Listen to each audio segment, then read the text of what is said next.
भगवते वासुदेवाय। ॐ नमो भगवते वासुदेवाय।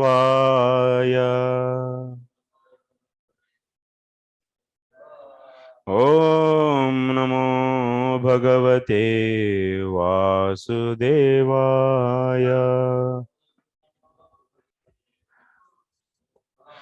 नारायणं नमस्कृत्य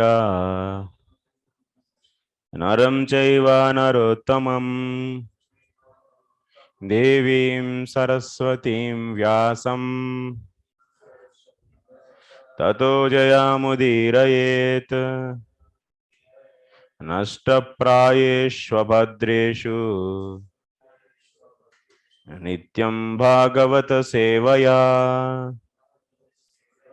भगवत्युत्तमश्लोके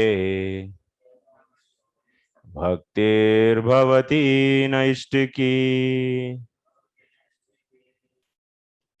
हरे Krishna.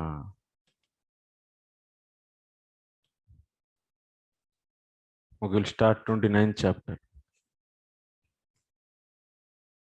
Very important chapter in third canto.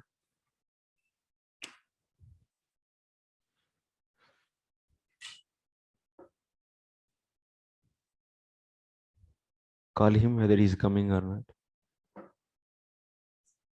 Huh? Not no. Chaitanya Jivan.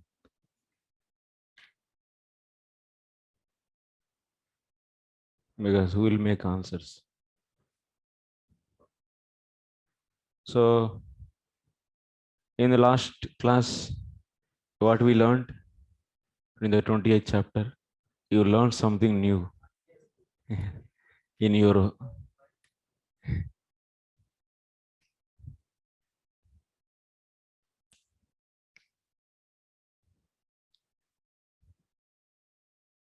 you are saying that you learned something new. Okay, give another mic. So you can change that mic. What is the problem if you see? Cells maybe.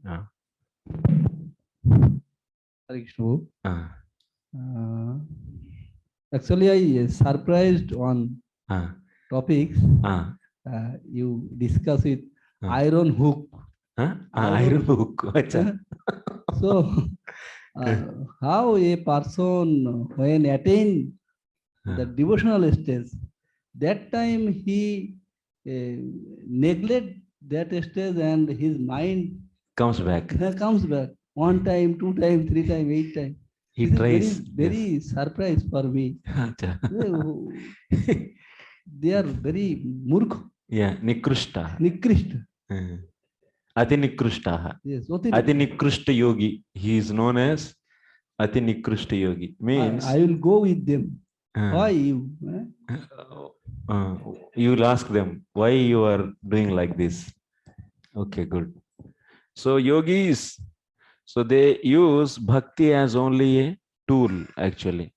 Like in the case of the karmis, similarly, so Bhakti Mishra Yoga, in that system, yogis, they are using bhakti as just a tool.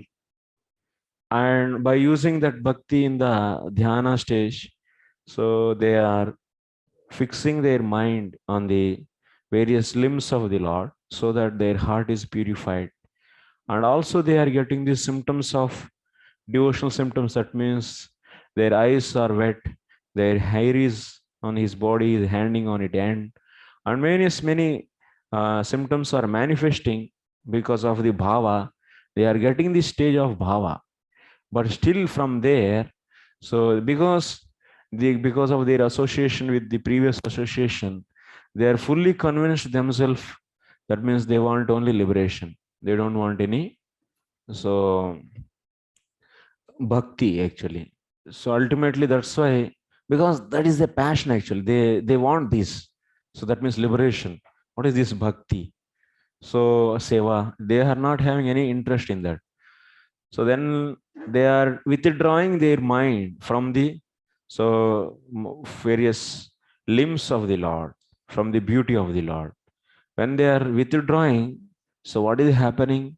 Their mind is not ready to come because of the happiness what they are enjoying there. And further, they have to do force. They are pulling one time, two time, three time, four, five, six, seven, eight, even more. And finally, they take it out.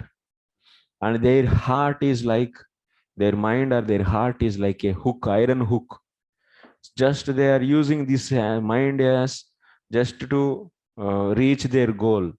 So like iron hook is used to catch the fishes by keeping on that so some piece of the flesh. In the same way, these yogis in their mind, actually their mind, they are keeping their mind. So that means some bhakti is there in their heart. So that is only for the sake of achieving the so purity in the, that means so-called cleanliness in the heart. And finally, what they are doing, so they are taking out that mind, and then once again it's become very hard. And now after bringing out that mind from that, from the limbs of the Lord, so now this mind is also not having any taste for the bhautika, that means materialistic pleasure and pain cannot be the objects of this. So that's why this mind is completely is destroyed finally. That's a linga deha bhanga. Linga deha bhanga, we know. This is, it's completely destroyed. Then what? He is it alone. That means Atma is in its Swarupa. And that means without any avidya. And in that stage, so Lord is only merciful. Even this cunning fellow, he is taking out his mind. This yogi is taking out his mind from the various limbs of the Lord.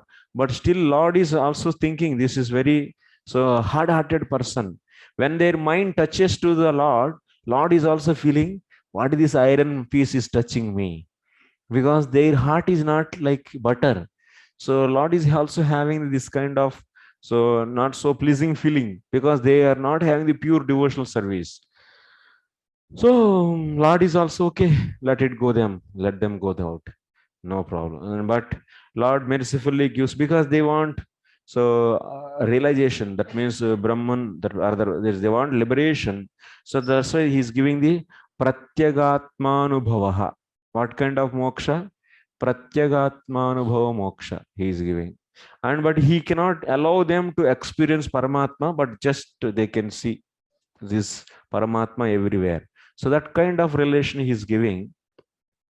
And also we have discussed the once again that generally our mind is how, and finally how they so finally seeing the Paramatma everywhere by the mercy of the Lord. That is said in the end part of this. This is the procedure actually. Anyway, we discussed in this, especially this is a main highlighted point in that in the previous chapter. That means many times many people, many devotees are unclear about the yoga process, and also they are not much clear in the jnana process. In these two process, how the liberation happens. So, but this is clearly explained in the this chapter actually. Next 29 chapter, 25th chapter is devotional service, 26 is Sankhya Yoga, 27th is Bhakti Misra Jnana, 28th chapter is the Bhakti Misra Yoga, Yoga. Okay. So like this. So 4 chapters we discussed. Now once again Mother Devahuti is having the so interest to know once again Bhakti. She's going back and asking. She's asking like this. Devahuti Ruvacha Lakshanam Mahadadinam Prakrute Purushasya Cha Swarupam Lakshate Misham Yena Tat Paramardikam. Should reach today 15 slokas at least.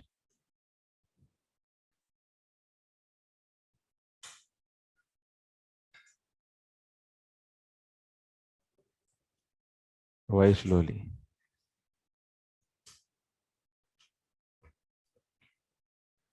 1, 2, okay.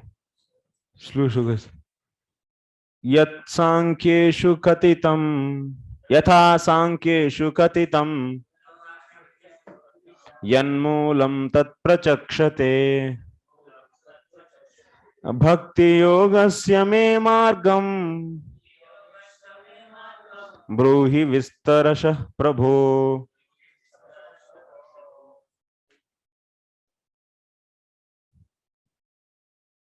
Radha Govardhan Prabhu.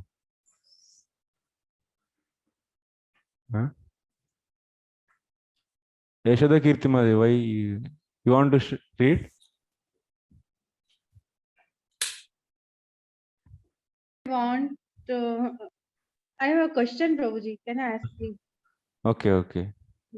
प्रभु जी, अभी आपने बताया 25, 26, 27 and 28 chapter के बारे में. तो Yes. Prabhu ji please एक बार और बताइएगा कि हम उससे जैसे 25th भक्ति, Yes. 26 सांख्य ज्ञान एंड 27th इज, तो हम 27th को भक्ति मिश्र ज्ञान कहेंगे या ज्ञान मिश्र भक्ति? सॉरी पर मुझे क्लियर नहीं है. Is it bhakti or gyan? Basically, is it bhakti or gyan? Basically, 27th chapter is about the gnana. So, Bhakti Mishra Gnana. That means Gnana is the main. Yeah. Gnana is prominent, Bhakti is very little. And 28th chapter is the Bhakti Mishra Yoga. So, yoga is the main thing. And you are seeing the whole process. We also established 27th chapter how it is Bhakti Mishra Gnana. So there we are seeing the various sadhanas were used along with the Bhakti. So mainly he is trying to get the Brahman realization using those sadhanas, and also he is doing little bit Bhakti. So that's why Bhakti Mishra Gnana. Gnana is the main. And 26 is totally Sankhya Gyan. 26 is totally Sankhya. 26 is simply the various definitions of the elements we have seen, like various elements, how these 24 elements, and after that Prakriti, Kala, Karma, and we also have seen the Paramatma. So this Ishvara. So these definitions we have seen there. So these 26th chapter is purely defining various elements, actually, tattvas. And in the 27th chapter, after learning this Tattva Gnanam, we are using this Gnanam to discriminate Atma from all these 24 elements and trying to practice some sadhanas, Gnana sadhanas, to attain the Brahman realization, to see everywhere Brahman. So this is the goal of that chapter, actually. So that's why we are saying this is Bhakti Mishra Gnana. And in the 28th chapter, we are seeing this 8 process, Yama, Niyama, all these 8 limbs of the Ashtanga Yoga is discussed. There you are clearly seeing that Bhakti, Yogi, what he is doing, he is using this Bhakti as a tool. And Bhakti is not main there, actually. Bhakti is used as a tool. Sometimes he is, from the Dhyana stage, he is using Bhakti so that he is purifying his mind. Finally, he is achieving by that Bhakti destruction of his Linga Deham. And like that, he is able to see Paramatma everywhere. So by the mercy of the Lord, there is also need of Bhakti.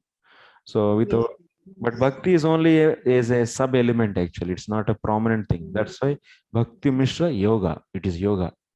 So that is, yeah, 29th chapter. Then once again, Mother Devahuti is asked. Okay, Radha Gordhan, you can read this translation. Hare Krishna. Yeah. Devahuti inquired, "My dear Lord, you have already very scientifically described the symptoms of the total material nature and the characteristics of the spirit according to the Sankhya system of philosophy. Now I shall request you to explain the path of devotional service, which is the ultimate end of all philosophical systems." Okay. Thank you. First of all, we'll see the summary of this chapter based upon our Srila Vishwanath Chakravarti Thakur. Okay, what is that summary? This chapter is going to discuss about the Yekona Trimshake Bhakti Saguna Nirguna Picha Lakshate Prani Sammanaha Krama Kala Balascha Kala Balam Chatat. So in this 29th chapter, we are going to discuss about the Saguna Bhakti and Nirguna Bhakti. Okay. Yeah. We learned from the Bhakti Sandarbha also. What we learned in Kanishta Adhikari, whoever is Kanishta Adhikari, he has to have the Bhutadaya. So our Kapila Bhagavan is saying, being that means if someone is able to see the Lord in only in the deities and not in the other living entities, he is known as Kanishtadhikari. And that kind of person is not only just what he has to do, then he has to also do his Swadharma. Definitely, Swadharma he should do till the time he should do, so he get this Shraddha. Swadharma he has to do till the time he get this Shraddha in the Bhagavad Katha. And also, one more point is said what? He has to have the Bhutadaya. Without having, that means because he is not able to see Paramatma in other living entities. And so that's why what is recommended for him to get that Gnanam, that means seeing Paramatma or at least understanding Paramatma in every living entity, to cultivate that quality, our Kapila Bhagavan is going to suggest Kanishtadhikaris, they should have Bhutadaya. They should be compassionate towards the living entities. This Bhutadaya should not be mundane. Mundane means with what kind of view they should have while serving the living entities, other living entities. This body, this living entity this body is also is the adhisthana, is the resting place for the Lord. In that way, so he tries to develop this. Or mere just simple Bhutadaya is not going to do anything actually. It is not recommended actually. Okay, that anyway we discussed there and same thing. So we are going to discuss here Bhutadaya. That's why Lakshate Prani Sammanaha. This is the point is being discussed here. Kramashaha Kala Balamcha, and also the influence of the time. This also we are going to discuss in this chapter. So okay. Now what is discussed in the first sloka? Mother Devahuti is saying, so Lakshanam Mahadadinam Prakrutehe Purushasya cha Swarupam Lakshate Amisham Yena Tat Paramarthikam. So here Srila Viswanath Chakravarti Thakur is writing, Sankyam Yogam cha Sutva Punar Uktanuvada Purvakam Swanushteyatvat Srutamapi Bhakti Yogam Saprabhedam Shushushamana Prachati. She heard already Sankhya philosophy in 26th chapter, also Gnana in the 27th, Yoga in the 28th chapter. After hearing these two, one way you can say Sankhya as Gnana also. So that's why 26 and 27 chapters are discussing about the Gnana or the Sankhya. And in the 28th chapter, she heard about the Yoga. So after hearing these two, Srutamapi, so Punar Uktanuvada Purvakam Swanushteyatvat. So she's hearing this Gnana and Yoga, Gnana Marga and Yoga Marga. Gnana Marga for the Brahman realization, Yoga Marga is for the Paramatma. And she is once again, already she heard in the 25th chapter Bhakti. Srutamapi Bhakti Yogam Saprabhedam Shushushama. She got a desire now once again. Okay. I heard Bhakti previously, all these two. Let me see clearly difference between Bhakti and this Gnana and Yoga. So she wants to know clear difference between the difference, how Bhakti is different from those two. She wants to know this. So she wants to hear this. She's desiring to hear this. So that's why she is asking once again, Bhakti Yogasya Margam Vistarashaha Prabho Bruhi. Oh my dear Lord.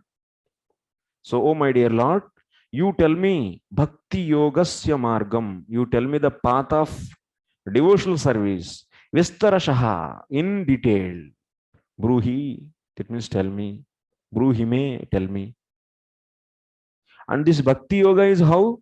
Sankheshu katitam yan moolam tat prachakshate. So this is the root. This is the cause, base for the Sankhya and others. So even if in the Sankhya philosophy you are able to know various tattvas, that is possible because of this bhakti only. Sankheshu katitam, whatever is said in the Sankhya philosophy, so tat prachakshate yat moolam. So this bhakti is the base for that. You are able to know Sankhya. So Amisham Mahadadinam Swarupam Tat Prasiddham Lakshate Gnayate Kidrisham Paramardhikam Paraspara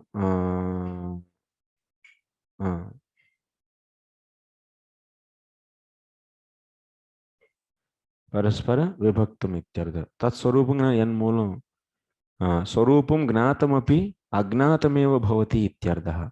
What it means? She is saying that, okay, my dear son, I heard about the Sankhya philosophy. So 24 elements about these Lakshanas she heard. She is saying that hearing all those, so Swarupam Gnatam api Agnatam. That means I came to know the Swarupa of various tattvas. But those will be known. Those will be known when I know bhakti properly. So without bhakti, knowing Sankhya philosophy is useless. It is equal to the not knowing only. If you don't know bhakti and simply heard about the Sankhya theory, it is equal to the not knowing only. She is telling like that. Yat moolam means Srila Vishwanath Chakravarti Thakur is writing like that. So that's why, my dear Lord, you tell me bhakti yoga. So tasya bhakti yogasya margam prakaram bruhi. Sankheshu Sankhya Sastreshu yatha tatha katitam yena lakshena amisham maidan swarupam tat prasiddha lakshite gnayate kidrisham paramardhikam parasparam vibhaktam ityartha. Purport. In this 29th chapter, the glories of devotional service are elaborately explained, and the influence of time on the conditioned soul is also described. The purpose of elaborately describing the influence of time is to detach the conditioned soul from his material activities, which are considered to be simply a waste of time. See, without bhakti, so simply. The purpose I already described the influence of time is to detach from the soul from his material activities, which are considered to be simply a waste of time. In this previous chapter, material nature, the spirit, and the Supreme Lord or Super Soul are analytically studied. And in this chapter, the principles of Bhakti Yoga or devotional service, the execution of activities in the eternal relationship between the living entities and the personality of Godhead are explained. So in this chapter, we are going to study Bhakti Yoga. Bhakti Yoga devotional service is the basic principle of all systems of philosophy. Yat moolam is said now in that sloka. Yan moolam. So Bhakti Yoga is the base, is a basic principle actually of all systems of philosophy. All philosophy doesn't aim for devotional service to the Lord is considered merely a mental speculation. So all the niyamas, all the rules and regulations are everything. So all the knowledge should finally conclude into what? Into bhakti. So there are two classes of men. Some consider themselves intellectually advanced and simply speculate and meditate, and others are sentimental and have no philosophical basis for their propositions. Neither of these can achieve the highest goal of life. So some are speculators and some are the sentimentalists. So without bhakti, simply there will be speculators actually. And without bhakti properly, so they are simply a sentimentalist, doing some so-called sentimental activities. If they do, it will take them many years. Vedic literature therefore suggests that there are three elements, namely Supreme Lord, living entity, and the eternal and their eternal relationship. And the goal of the life is to follow the principles of bhakti or devotional service and ultimately attain to the planet of the Supreme Lord in full devotion and love as an eternal servant of the Lord. So ultimately, this is bhakti is a main, that means is the ultimate conclusion of all the knowledge actually.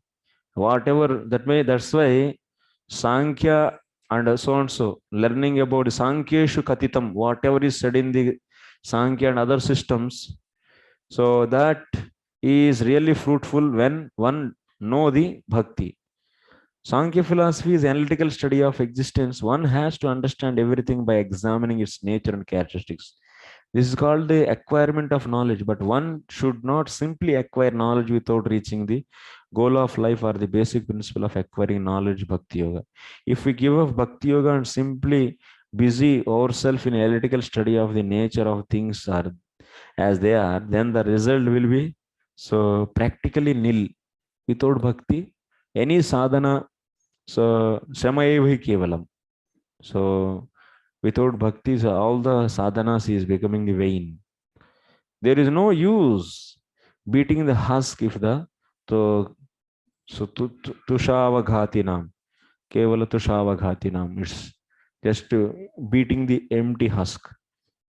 So if the husk without grains, if the grain has already been removed by the scientific study of material nature, so the living entity and the super soul, one has to understand the basic principles of devotional service to the Lord. This is the main thing. So that's why Mother Devhuti understood that importance of the Bhakti Yoga, and she desired to hear about the difference between Bhakti Yoga from other systems.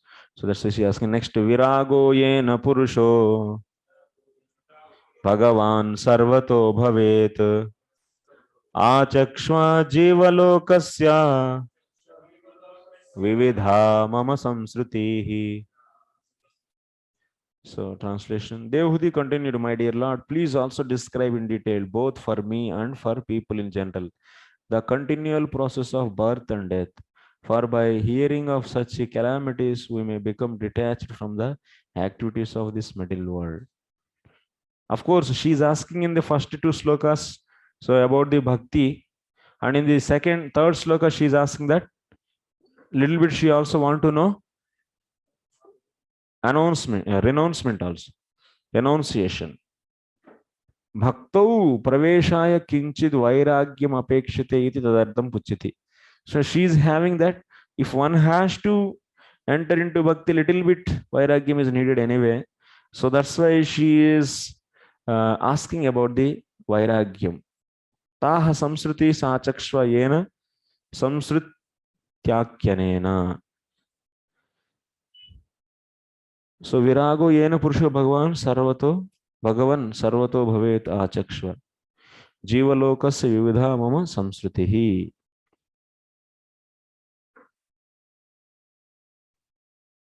Why she is asking about the vairagyam here? Because a bit of vairagyam is needed for bhakti, to enter into bhakti. So that's why she is asking. Yes. So by hearing such calamities, we may become detached from the activities.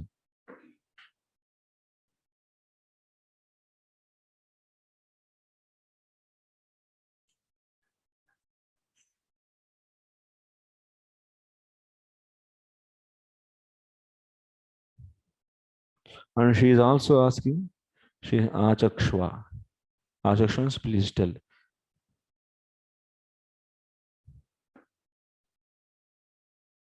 Describe. So jivalokasya vividhaha mama samsrutihi. That means this samsruti, repeated birth and death. Mama, mine, and also jivalokasya, of the entire living entities, all the entities.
So what she is asking here?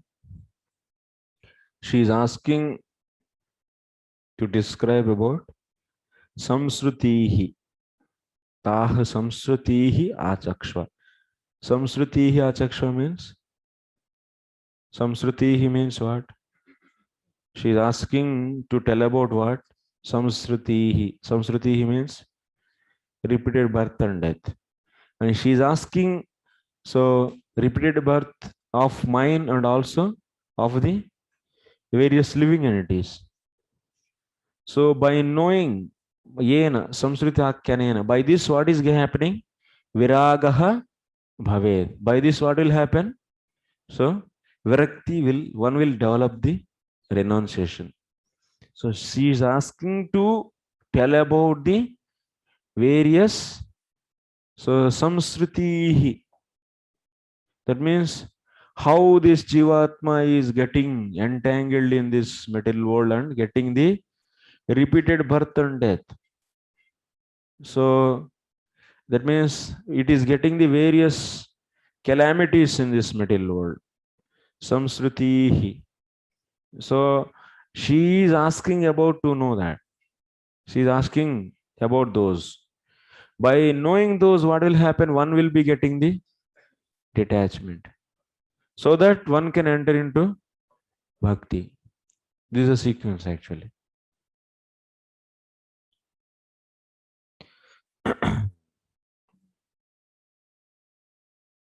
So by this samsruti means Jivatma, how he is getting entangled to this material world. By knowing that, viragaha bhavet. That's why you tell us those. You tell me those.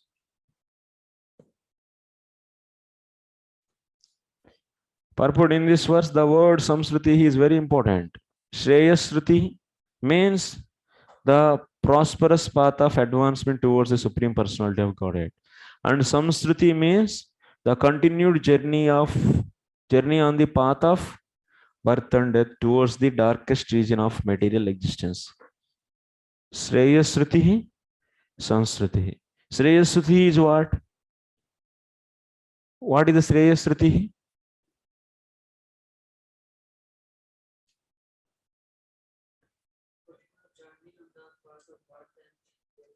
Are Shreyasruti is what? Shreyasruti. Shreyasruti, where it came? Shreyasrutim bhakti mudasyate kevala bodha labdaye. Shreyasruti means what? Bhakti. Our samsruti, repeated samsara. Samsruti is the samsara, getting repeated birth. Shreyasruti is the path of devotion. So she is both are opposite. So it came in the 10th canto, 14th chapter. Shreyasrutim bhakti mudasya te kevala bodha labdaye. They are living the path of the devotional service, and they are trying for the gnana. Only just kevala bodha labdaye. That is the 10th canto, 14th chapter. Sloka number is 6 or something number is like that. So they are living. That means some people, they live Shreyasruti and they will be continued in the path of, they are not continued in the path of devotion, but they are continued in the path of getting repeated birth and death. That is known as samsruti. So she is asking about this samsruti. People who have no knowledge of this material world, God, and their actual intimate relationship with Him are actually going to the darkest region of material existence in the name of progress in the material advancement of civilization.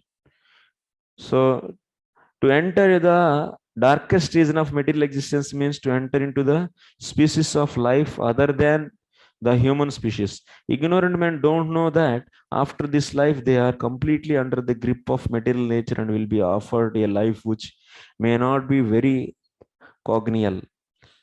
How a living entity gets different kinds of bodies will be explained in this next chapter. So that means how this Jivatma is getting entangled with this material world. That is samsruti. That is explained. She's asking this. This is explained in the coming chapter also. That means in the 30th chapter, you will be seeing Jivatma is getting the various punishments and it is going to the hell, and it is getting the, that means going to hell after death, and it is going to get this so many punishments.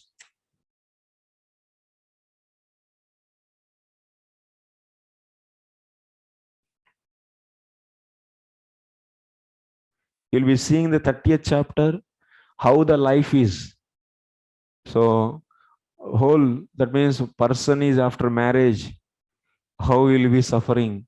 He is working like a donkey and his face is becoming black color, and he is always working for his children, and at the end of his life, so they are treating how like a old bull.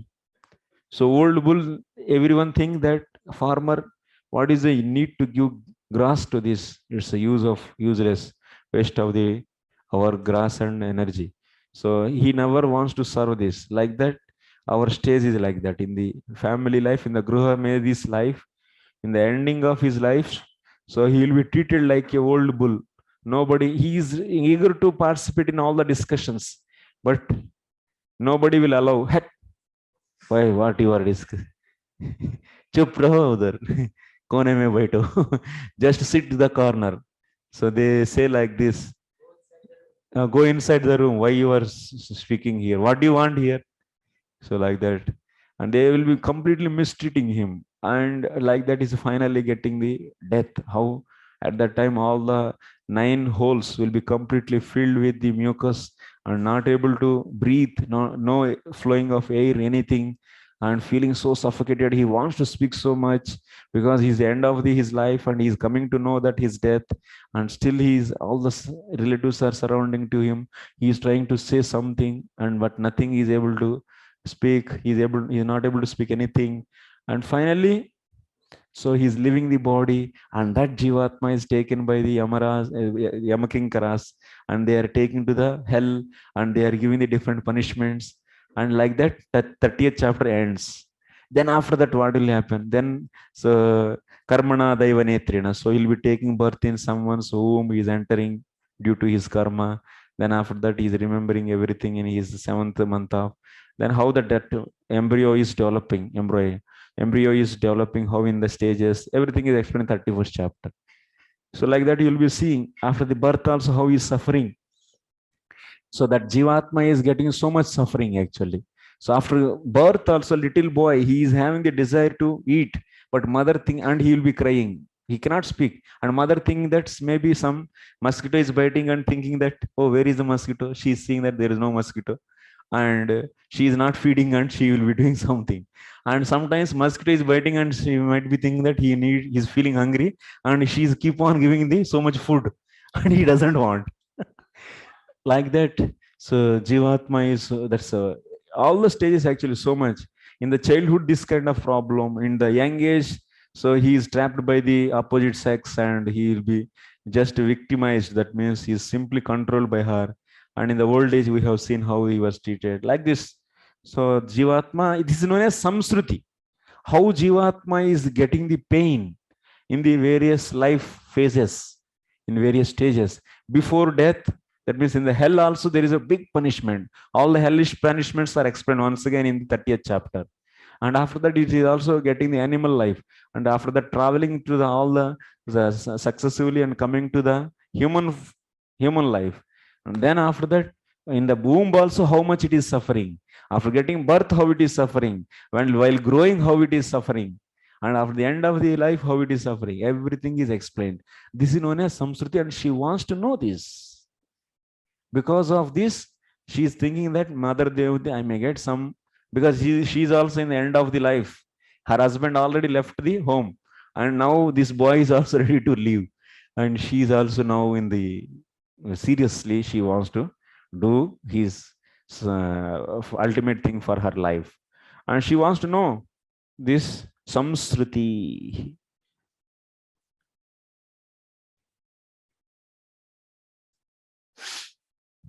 how a living entity gets different kinds of bodies will be explained in the next chapter. This continual change of bodies in birth and death is called samsara. Devahuti requests her glorious son Kapila Muni to explain about this continued journey to impress upon the conditions.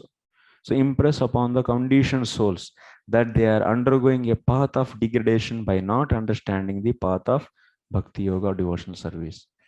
So that's why she is, so that some kind of this vairagya is good actually. Even in the Bhagavad Gita also. So this vairagya, little bit vairagya helps. In fact, actually, for entering into the process of bhakti, we don't need any vairagya. We need justly purely what? Jata Shraddha Mat Kathasu. Jata Shraddha Mat Kathasu. Getting the Shraddha in Bhagavan, hearing about the Lord's pastimes. This is only the thing. This is only the qualification for the devotee. So Vairagya, anyway, it will come. But still, some kind of Vairagya is also helpful. It can be a servant. It can be a secretary. Vairagya can be a Sachivaha. That means it can be a helper of the bhakti. But bhakti doesn't need, but vairagya, it can itself can go and help.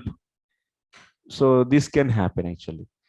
So that's why she's asking. Next, Kalasyeshwara rupasya paresham cha parasyate swarupam bhata kurvanti yadheto kushalam janah. Please also describe eternal time, which is representation of your form, and by whose influence people in general engage in the performance of pious activities. So what is she's asking? She is asking about the Samsruti. First, she's asking about the Bhakti, first and second. Third sloka, she's asking about the Samsruti, repeated birth and death, how it is. So various stages of the Jivatma. And next, fourth sloka, she's asking about the time. Time is the cause for the fear. So in this material world, we have fear because of, we may apparently see that because we are fear of tiger, we are fear of the so and so, but actually the major thing is, the root cause is time.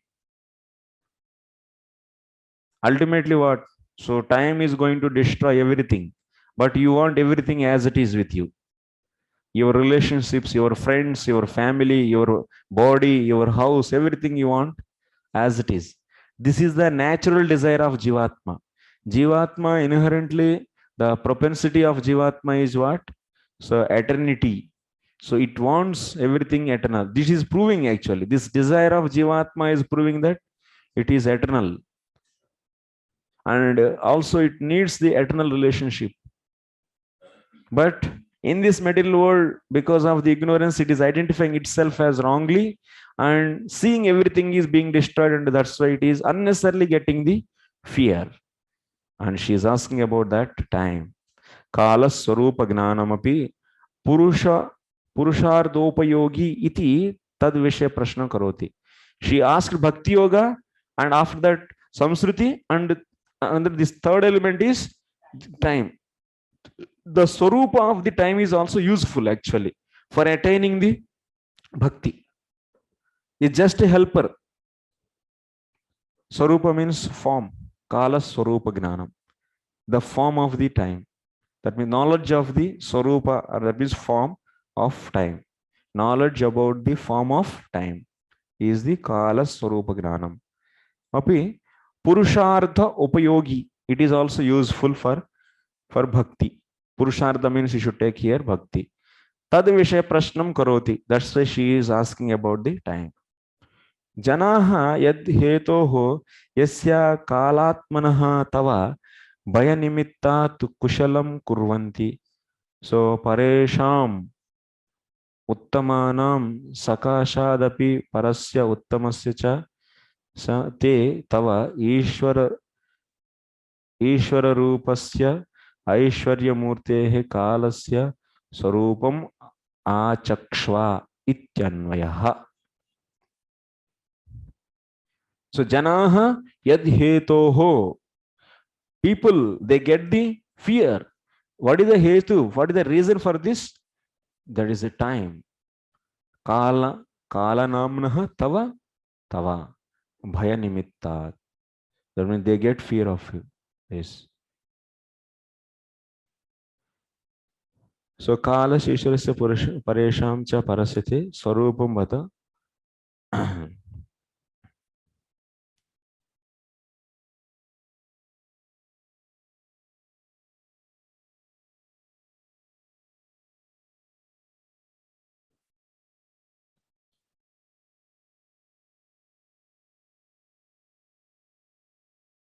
And they have fear because of the time, and because of this fear, what they are doing? They are doing this some what? Kushalam kurvanti. What is the meaning of kushalam here? Kushalam. Yad hetoho kushalam kurvanti. Kushalam means some good activities they do.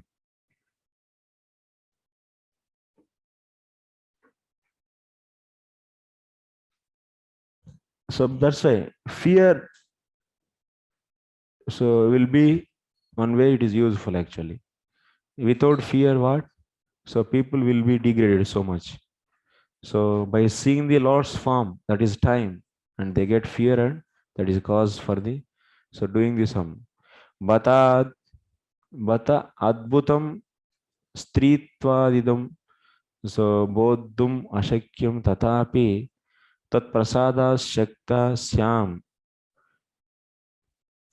syam iti amantrayami. Bata. In this sloka, bata word is used. What it is indicating? Bata. Tell me. Here in this sloka, bata is used.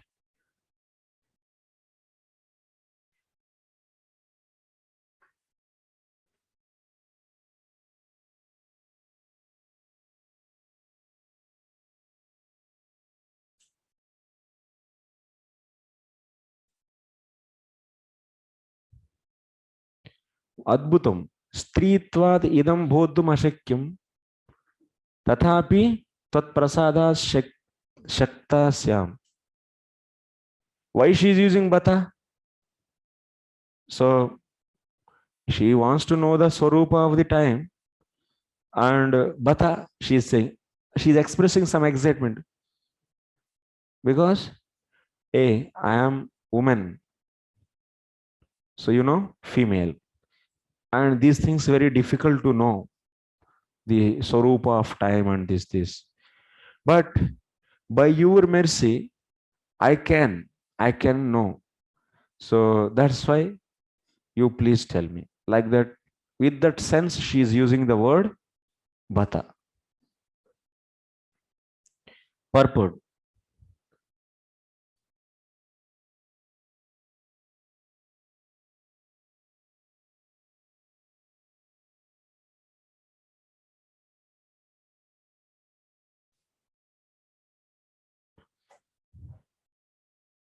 However, ignorant one may be regarding the path of good fortune and the path down to the darkest region of ignorance. Everyone is aware of the influence of external time, which is divorce all of effects of our material activities. The body is born at certain time, and immediately the influence of time acts upon it. From the date of birth of body, the influence of death is also acting.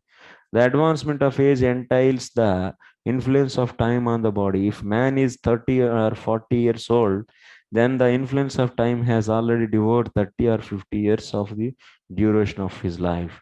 Everyone is conscious of the last stage of life when he will meet the cruel hands of death, but some consider their age and circumstances, concern themselves with the influence of time, and thus engage in pious activities so that in future they will not put into low family or animal species.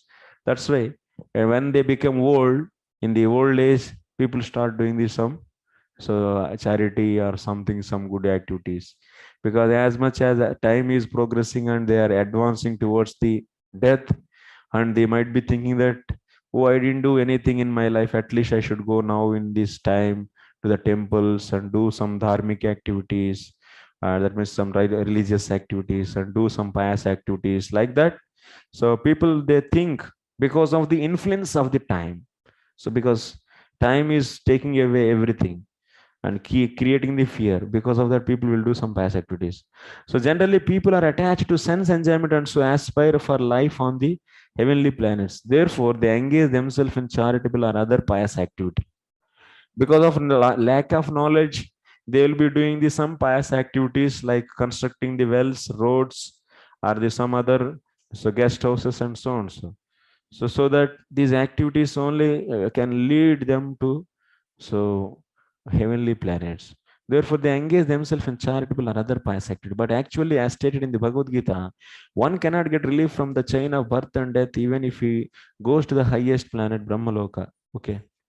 Next, lokasya mityabhimatera chakshu lokasya mityabhimatera chakshusha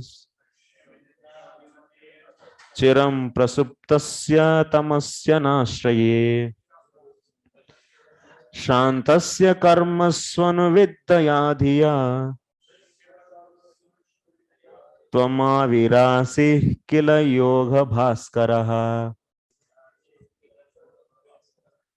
Translation: my dear Lord, you are just like the sun, for you illuminate the darkness of the conditional life of the living entities. Because their eyes of the knowledge are not open, they are sleeping eternally in the darkness without your shelter. And therefore, they are falsely engaged by the actions and reactions of their material activities, and they appear to be very fatigued. So, in this fifth sloka, what is she is saying? Lokasya mityabhimatehe achakshusha and also anashraye. So prasuptasya achakshusha prasuptasya mityabhimatehe. So karmasu shrantasya tvam avirasihi. So anu vidhaya dhiya tvam avirasihi. We'll see the Srila Vishwanath Chakravarti Thakur's commentary on this. Lokasya mityabhimatehe abhimana jadya nivartanaya achakshushaha. Achakshushaha means chakshu prakasha danaya. Achakshushaha chakshush prakasha danaya tamasi samsare prasuptasya swapatamo nashaya karmasu asaktaya buddhyas so shantasya so shama falvala samshoshanaya yoga bhaskaraha bhakti gnana yoga kamala prakasha bhaskaraha avirasihi. Avirasi means have appeared. She is saying, she is glorifying the Lord Krishna. Kapila Bhagavan. How she is glorifying? Oh my dear Kapila Bhagavan, you appeared. Who are you? Yoga Bhaskaraha. What is the meaning of Yoga Bhaskaraha? Bhakti Gnana Yoga Kamala Prakashaha. Bhakti Gnana Yoga Kamala Prakashakaha.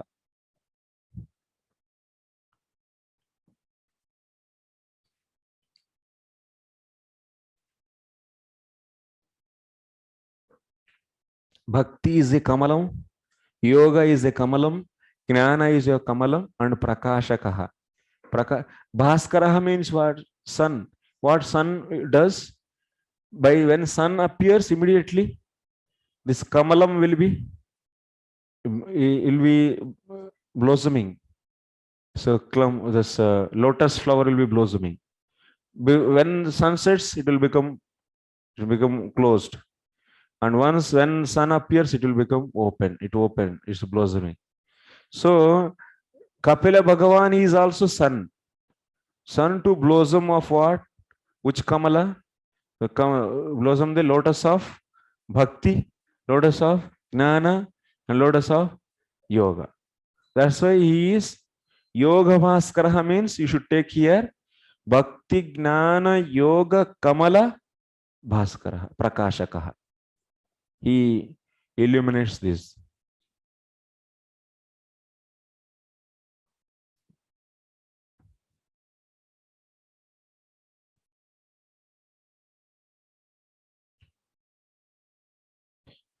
Why and what by that?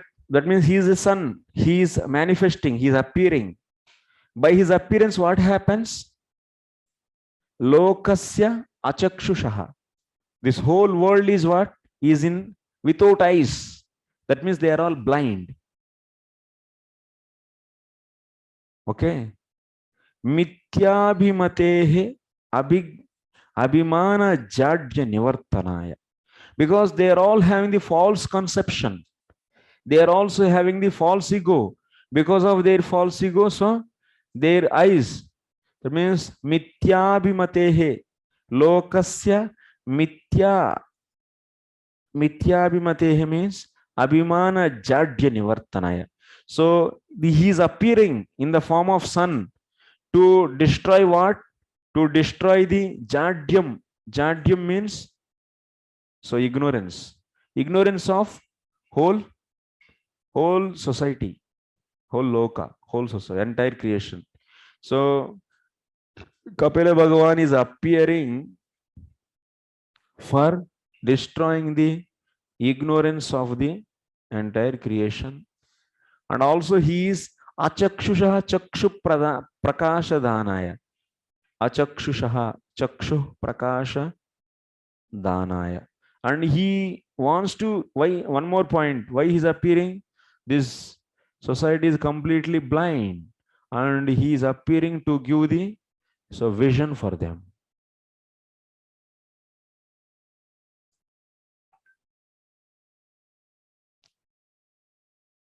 For enlightening them.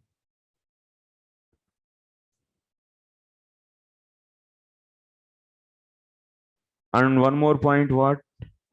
So he is appearing. What is another reason? Tamasi samsare prasuptasya. This whole creation, all the living entities are simply sleeping in this darkness, in this samsara. Tamasi. This samsara is completely darkness actually. So, and he destroys this darkness, which is in the darkness, they are simply sleeping. And swapa tamo nashaya. So because of this darkness, they are all sleeping, and to destroy that darkness which is cause for sleep, he is appearing in the form of sun. He is a sun and is appearing. So to destroy the darkness, but the darkness is the cause for the entire society to be in the sleep. Sleep means in ignorance. And that Lord is appearing. So, and he is enlightening the everyone. That means everyone is blind. Achakshushaha. They are blind. And now they are getting, because of this sun, their eyes are illuminated and they are able to see. And one more point is what? So he jadya nivartanaya. So to destroy the ignorance, that means everyone is identifying himself as body. To destroy that ignorance, he is appearing. And one more point is what? Karmasu asaktaya buddhya shrantasya. So shrama palvala samshoshanaya. People are so much attached for the so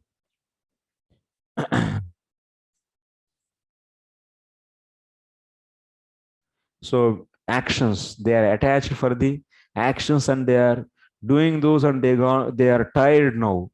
They are very much tired actually in that. They are exhausted in that. So to destroy, to dry up that exhaustion, so he is appearing. Karmasu asaktaya, because they are very much interested in the fruitive activities, and they did so much fruitive activities and they are completely tired now. And Shrama palvala shoshana means their exhaustion due to heavy fruitive works. So to destroy that, to dry up that, so he is appearing. Sun, what it does? It illuminates, it dries up also. Drying up what? This exhaustion due to working hard for getting the fruitive results. getting the fruits of the work. Okay, so now you write the question on this. 4 reasons are there. So how Mother Devahuti is describing the appearance of Lord Kapila in this material world. How Mother Devahuti is describing the or giving or other, so what are the various reasons given by the Mother Devahuti for the appearance of Lord Kapila? Okay. Pani. Pappu is alive.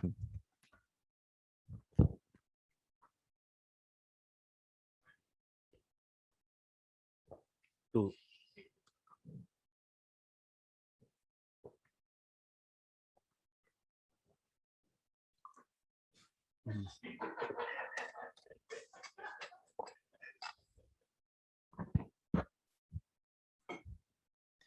Okay, next. It appears that Srimati Devahuti, the glorious mother of Lord Kapiladev, is very compassionate for the regrettable condition of people in general. So previously also she is asking, so compassionate she is actually. On behalf of all of us, she is asking, that means how this Jivatma is suffering in this material world. And now she is asking, so she is also telling that you are appearing for these reasons. So, oh my dear Lord, you are so compassionate. She's glorifying him. Not knowing the goal of life or sleeping in the darkness of illusion. It is the general feeling of the Vaishnava or a devotee of the Lord that he should awaken them. Similarly, Devahuti is requesting her glorious son to illuminate the lives of the conditioned souls so that their most regrettable conditional life may be ended. The Lord is described herein as Yoga Bhaskara. Write the 1 mark question. Give the meaning of Yoga Bhaskara based upon VCT. Give the meaning of Yoga Bhaskara. What is the Yoga Bhaskara? Yoga Bhaskara Das is a good actually initiation name. Yoga Bhaskara is a sun, or he is a illuminator of lotus of bhakti, gnana and yoga. That is the meaning of Yoga Bhaskara.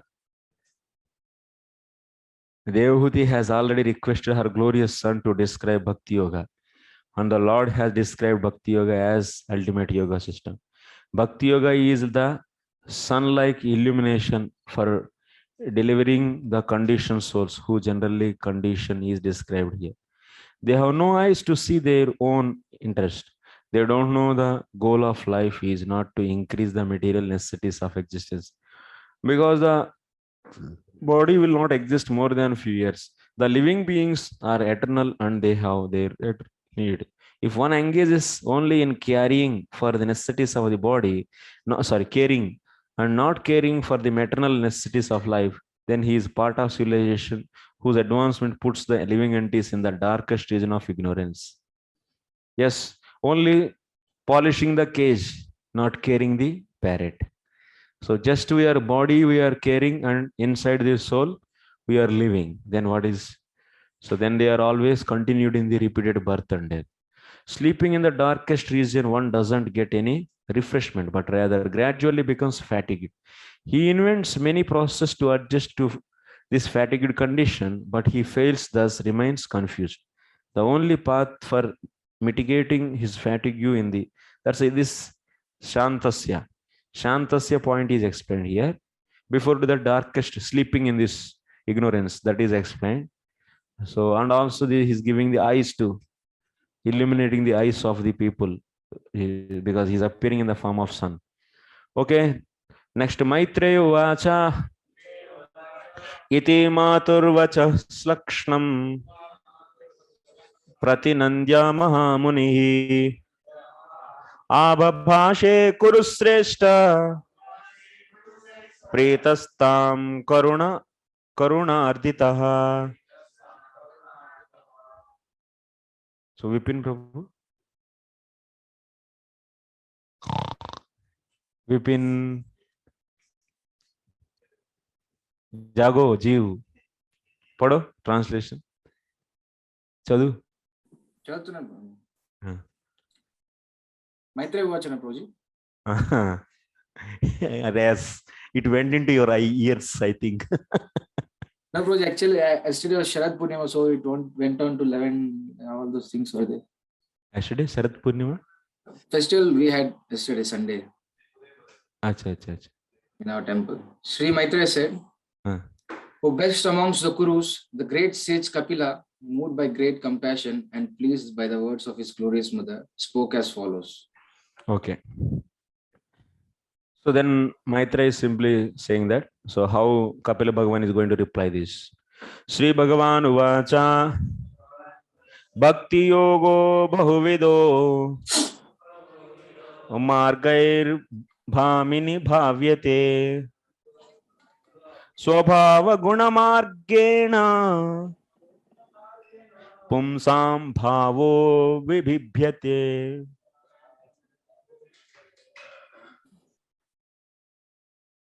Translation.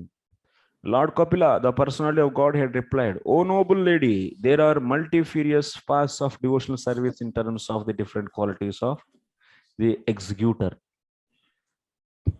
So what Kapila Bhagavan is saying, her main intention is what? She wants to know about the Bhakti Yoga. Of course, she is asking two side things also. One is Samskriti, another is time. So the Kapila Bhagavan understood she wants mainly. Anyway, he is going to cover those two things in later chapters. So first of all, he is telling about she asked first Bhakti Yoga. Now he is replying about the Bhakti Yoga. Mummy, though there are many paths are. Matuhu, she said what? Matuhu, oh mummy. Mani mummy means English mein, oh ma. Oh, Meghavarna is laughing. Mother is remembering mother.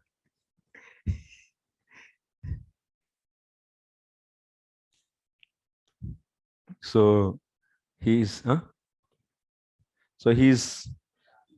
Madashraya. Matuhu. So in the so Bhakti Yoga Bahuvido Margaihi Bhamini. Bhamini, what she is saying to her mother? Oh noble lady, Bhamini. So, oh great lady, Bhavyate. Mahadashrayaha. So Bhamini Bhavyate Swabhava Guna Margena Pumsam Bhavo Vibhidyate. This Bhakti Yoga is manifold based upon the nature of the practitioner. Understood? Bhakti is many types. Saguna Bhakti, Nirguna Bhakti. And Saguna Bhakti is also once again, it is Tamasi Bhakti, Rajasika Bhakti, and Satviki Bhakti. And like this, and also Nirguna Bhakti. Later, totally Bhakti is many types actually is telling. Based upon what?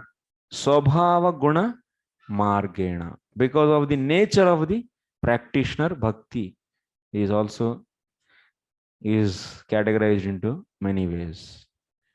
Okay. This is the meaning. So here, Devanam Gunalinganam Ityanena Nirgunayaha Bhaktehe Uktatvad Iha Pratamam Sagunam Bhaktim Lakshayitamaha. So first of all, what he is going to tell about? He is going to tell about Saguna Bhakti.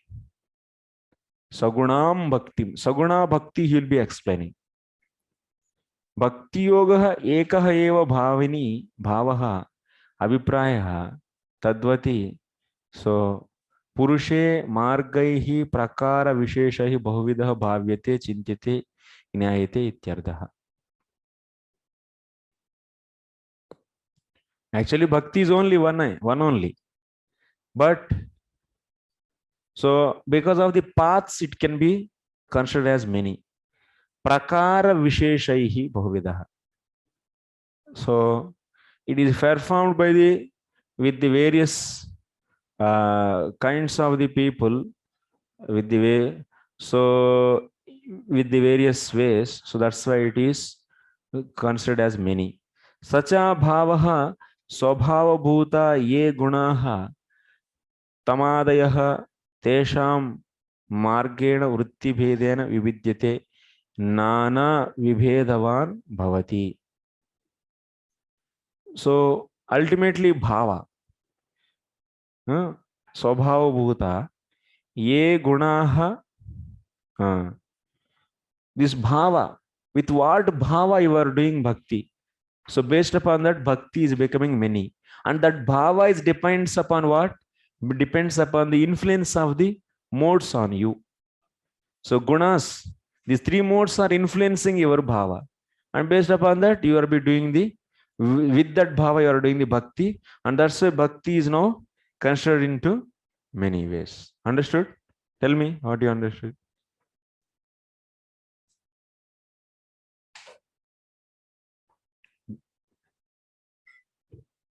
कि लगे भक्ति एक ही है पर हम अलग अलग बात से उसको करते हैं। क्यों? क्योंकि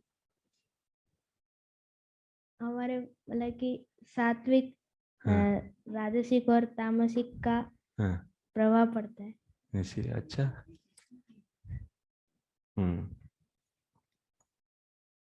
आपके ऊपर पड़ता है या नहीं? नहीं पड़ता है ना? अच्छा, आपके ऊपर भी पड़ता है क्या? मुझे लगा आपके ऊपर नहीं प्रभाव पड़ता है। ज्यादा पड़ता है ना?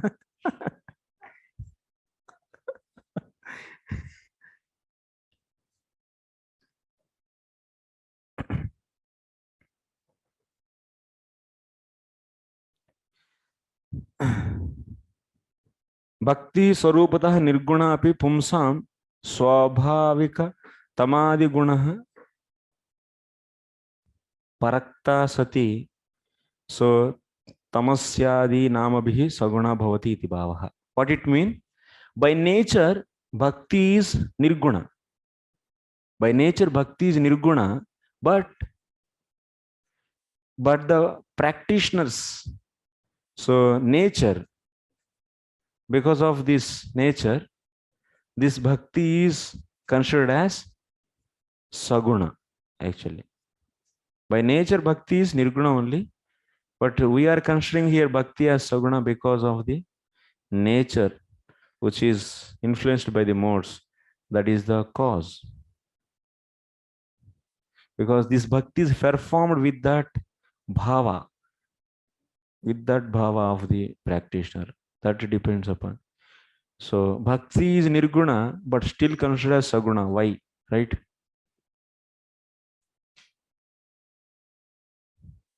Bhakti is nirguna by nature, but here it is considered saguna. Why? Okay. How many marks? 1 mark.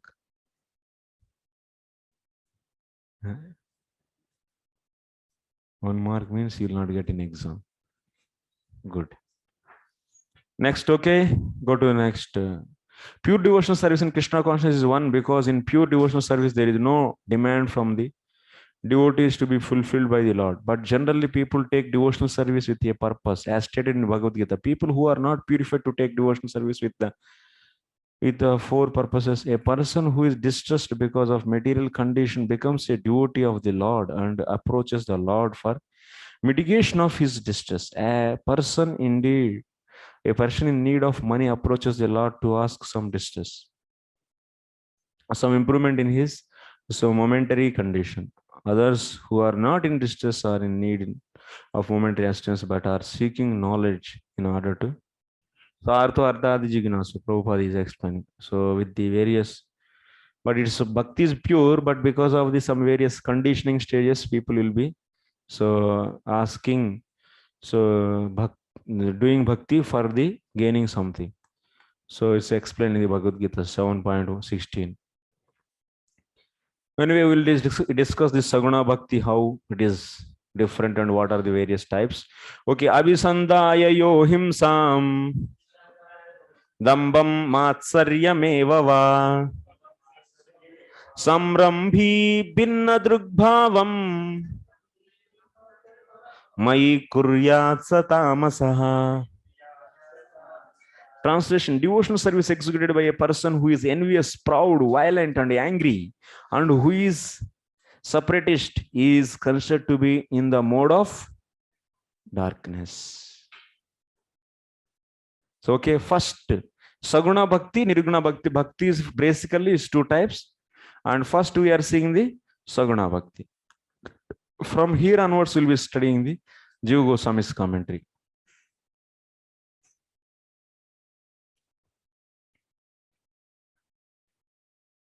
Atra Vishesha Bhakti Sandarbhe Drishyaha. It is explained in the Bhakti Sandarbha. Chapter number? Anucheda? I don't remember actually. Okay. Tatra Swamargena Bhavamargena cha Bhedaha Satam Prasangad Ityadina Yesham Aham Priya Atma Ityadyantena Darshitaha. So,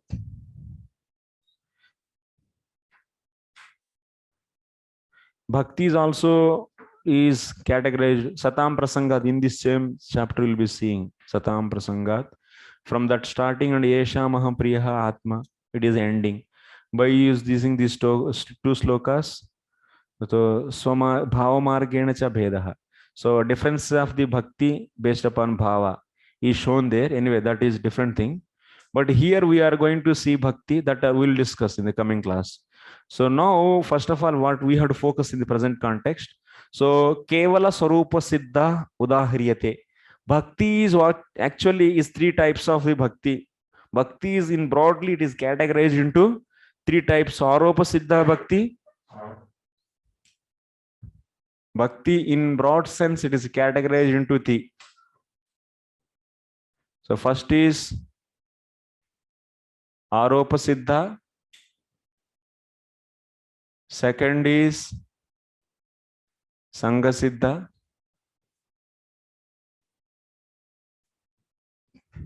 Third is Sarupa Siddha. These two we already discussed. Okay. Aropa Siddha and Sangha Siddha Bhakti is discussed earlier. Now we are going to discuss Sarupa Siddha Bhakti. Okay. In that book.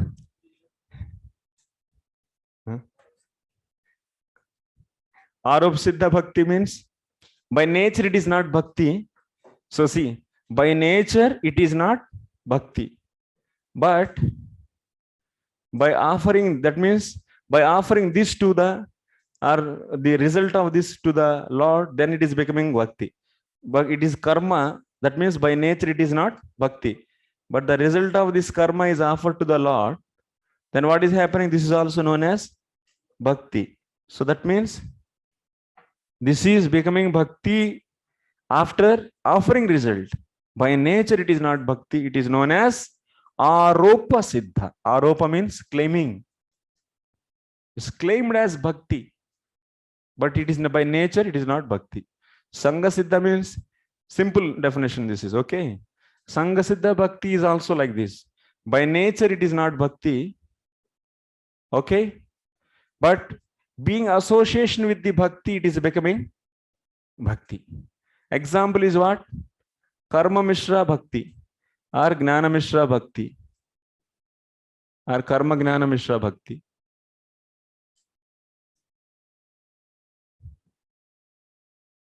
Gnana Mishra Bhakti.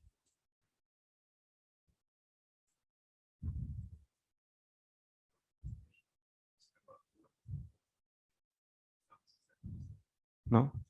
So in this what? Here karma is by nature not bhakti. Jnana is also not bhakti. Okay. But in karma mishra bhakti, what we are doing? Karma is also done plus Swarupa Siddha Bhakti. That means is also done.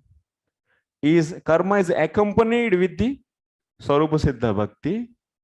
And then, so this karma is also known as Bhagavad Dharma. So it is said, we are going to prove these things based upon the 11th canto. Okay. So now we are not going in detail this. So in the Bhakti Sandarbha, they are going to coming. Actually, it's a big discussion is there. Okay, simply in just for one hook point, I am saying here. It's in brief. We will focus on this only now. So here in the Karma Mishra Bhakti, what is happening? Karma being accompanied with the Swarupa Siddha Bhakti is also known as Bhagavad Dharma. That means Bhakti. So in this way, this is also becoming now Bhakti. So this is known as Sangha Siddha. Sangha Siddha means being accompanied with the Bhakti. It is known as, it is becoming Bhakti. By nature, it is not Bhakti. Okay, this is Sangha Siddha Bhakti. Next, Swarupa Siddha Bhakti. That means by nature, it is Bhakti. That is known as Swarupa Siddha Bhakti. That is nothing but what? Sakshat Bhakti, that is the Shravanam, Kirtanam, and so on. So. Okay, we will be seeing now Swarupa Siddha Bhakti is two types. What is that? Swarupa Siddha is the Saguna and Nirguna. Saguna Bhakti and Nirguna Bhakti. So now we will be seeing the first one, this Kapila Bhagavan. Mother asked, what is Bhakti? You tell me. She asked, tell me elaborately about Bhakti. So then he is telling about this. Of course, Kapila Bhagavan is also telling about the Bhava Bhakti and their differences in the coming chapter, in the coming slokas, in the next Tasmat, what is that? Satam Prasangat. So from that sloka, he is going to tell. That will be seeing once again, there also some more classification. But here we are seeing this kind of classification. Saguna Bhakti. So Bhakti by nature is what? Bhakti by nature, that means Swarupa Siddha Bhakti. Here, Bhakti means Swarupa Siddha Bhakti. By nature, it is devotion, it is Bhakti only. But now it is mixed with or otherwise, the practitioner is doing this Swarupa Siddha Bhakti with some kind of bhava. And that bhava is out of modes. And because of that, that's the reason you are saying it as a Saguna. Otherwise, Bhakti is not Saguna. That we already now just made that question. Okay, now this Saguna Bhakti is also how many types? It is 3 types. Saguna Bhakti. So Tamasika Bhakti.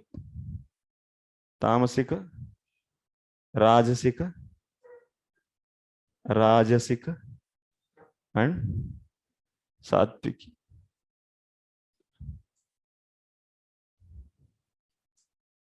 Okay, it is 3 types. Tamasika, Rajasika, or Sattviki Bhakti. First, what we are going to see now? This Tamasika Bhakti. Tamasika Bhakti. That is said in this sloka. So, practitioner, he is doing the Bhakti. That means Swarupa Siddha Bhakti. Swarupa Siddha Bhakti means what I said? Shravanam, Kirtanam, and so and so. So and so he is doing. And with what mood he is doing? Dambena. Himsam dambam matsaryameva va samrambhi binna drugbhavam mai kuryat sa tamasaha. That is.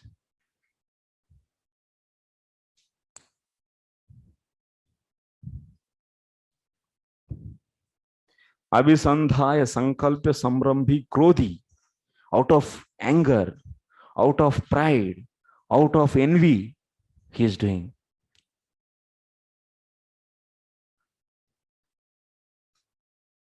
क्यों हंस रहे हैं? So, vaktum anauchityam paramrishan तद्वान् पुरुषः एव तामसादि शब्दैः उच्यते इत्याह.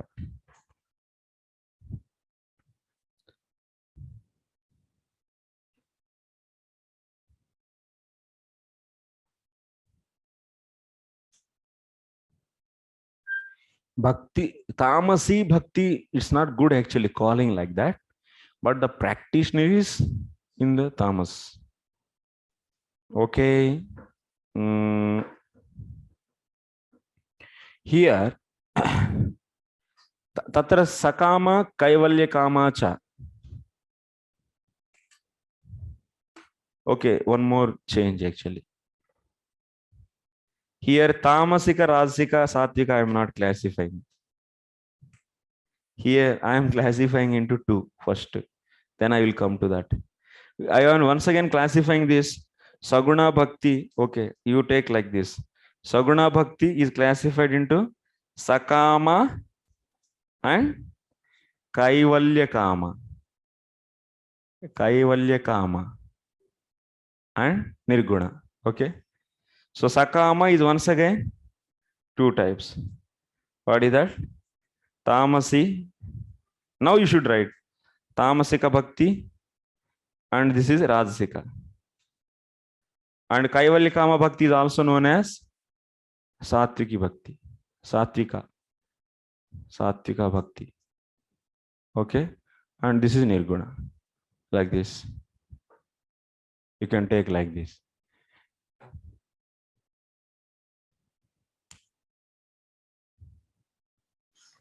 Sakama divida, tamasi, rajasi.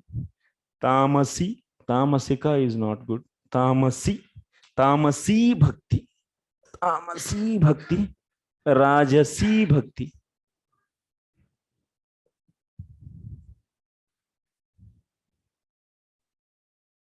Classify the, write the question. Classify kevala swarupa, kevala swarupa siddha bhakti. Then you should write Keval Swarupa Siddha Bhakti is two types. One is Saguna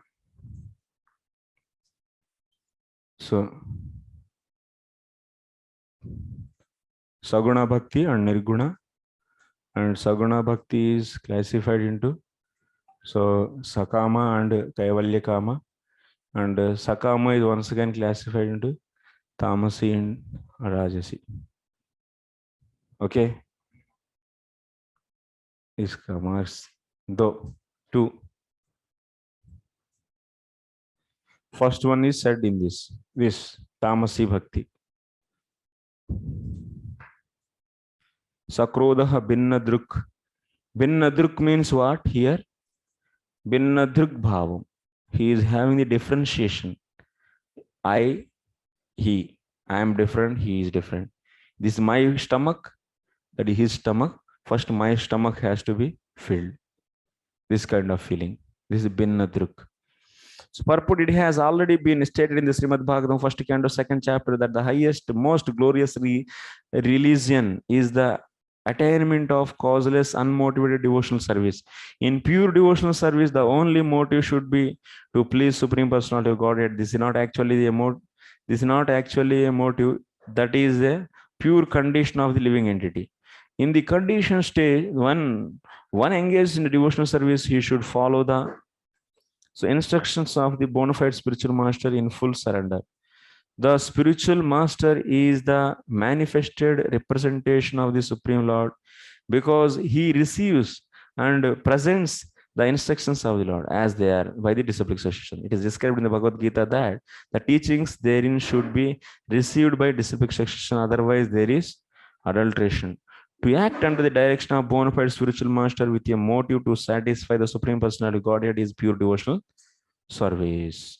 So anyway, pure devotional service means Anyabhilashita Sunyam. It's not a Sakama Bhakti, cannot be a pure Sakama or the Kaivalya Kama Bhakti cannot become pure devotional service. So that means Sakama Bhakti, he is having material desires. Kaivalya Kama means he is having desire of the liberation. And these two cannot be the pure devotional service. Then who is the pure devotional service? Pure devotional service is the Nirguna Bhakti. Okay, here last paragraph. One who approaches Supreme Lord to render devotional service, but who is proud of his personality, envious of others, or vengeful, is in the mode of anger. So he thinks that he is the best devotee. Devotional service executed in this way is not pure. It is mixed and of the lowest grade, tamasaha. Srila Vishwanath Thakur advises that a Vaishnava who is not of a good character should be avoided. A Vaishnava is one who has taken the Supreme Personality of Godhead as the ultimate goal of life. But if one is not pure and still still has motives, then he is not a Vaishnava of the first order of good character. Anyway, we'll be seeing the categories of the devotees also in the 11th canto. Okay. So this kind of tamasika bhakta, actually tamasi devotion, whoever is doing, so they are not really a proper Vaishnava actually. And this much is given here. Next, Vishayan abhisandhaya yasha aishwaryameva va archadavarchayedyo mam pradakbhava sarajasaha. Translation: the worship of deities in the temple by a separatist with a motive for material enjoyment, fame, and opulence is devotion in the mode of passion. So Rajasa Bhakti means, so Tamasi means out of pride, envious, and anger, Bhakti is done. And Rajasi Bhakti means Bhakti is done for the material gain and enjoyment. So then it is known as fame, opulence. This is known as Rajasi Bhakti. Okay. So next, Karma Niharam Uddishya Parasmin Vata Darpanam Yajedyastavyamiti va Pradakbhavasa Satvikaha. So then what is the Satvika Bhakti? Translation: when a devotee worships the Supreme Personality of Godhead and offers the results of his activities in order to free himself from the inebrities of fruitive activities, his devotion is in the mode of goodness. So what is the mood actually Satvika Bhakti? When you can call Satvika Bhakti? Tell me.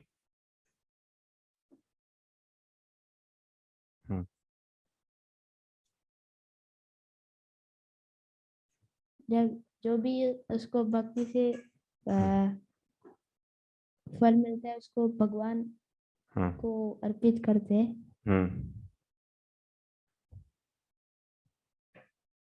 वो mode of goodness.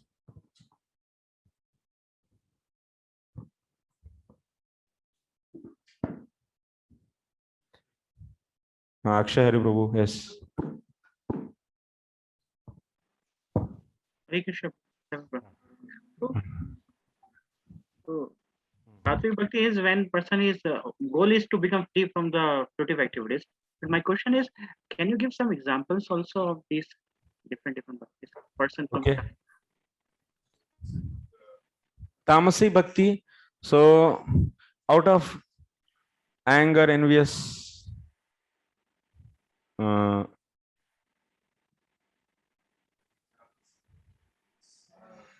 Tamasi Bhakti.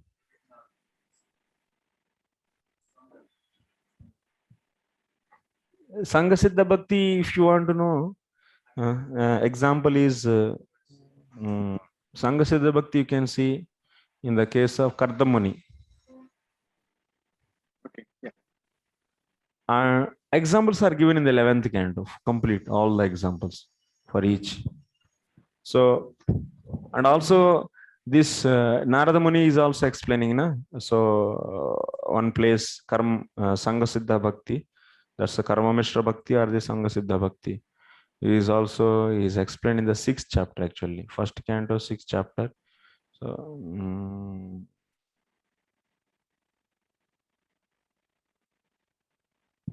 6th or otherwise. So kurvana yatra karmani bhagavat sikshaya sakrit grunanti gunanamani krishnasya anusmaranti cha. So here you can see this is 36th sloka.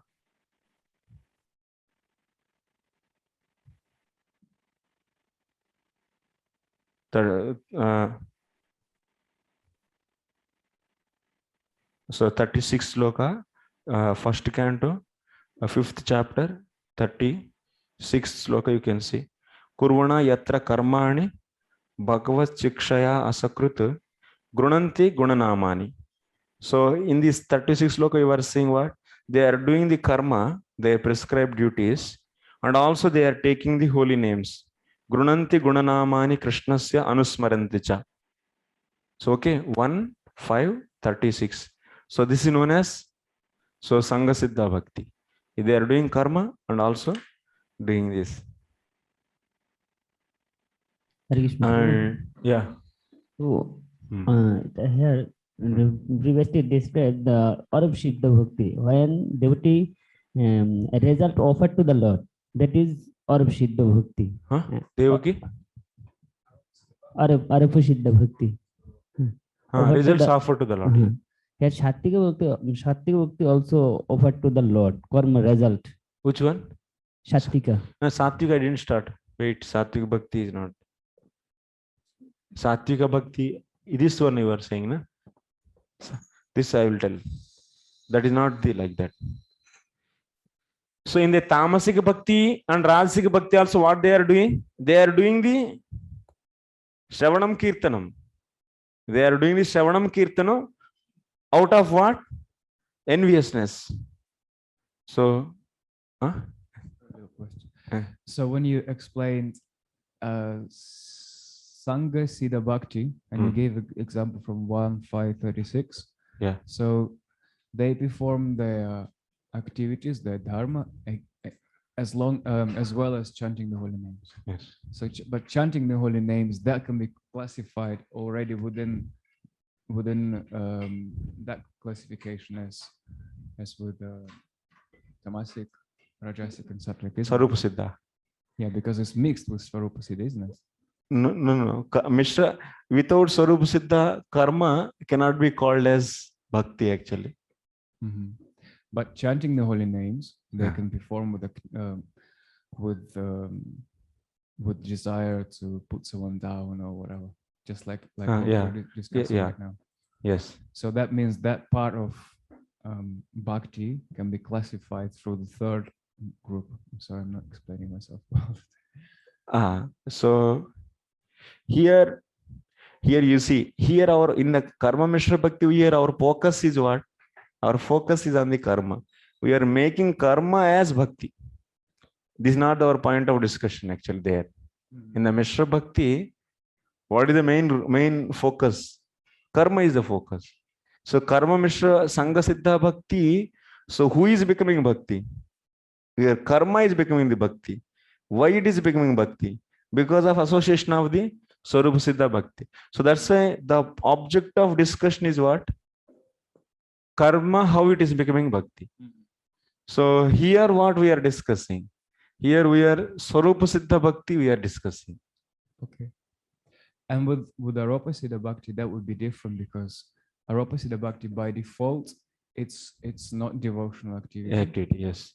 But still it's offered. Yes. But offering is a devotional activity. Yeah. That's why it is karma is now it is known as bhakti. That karma is becoming bhakti now.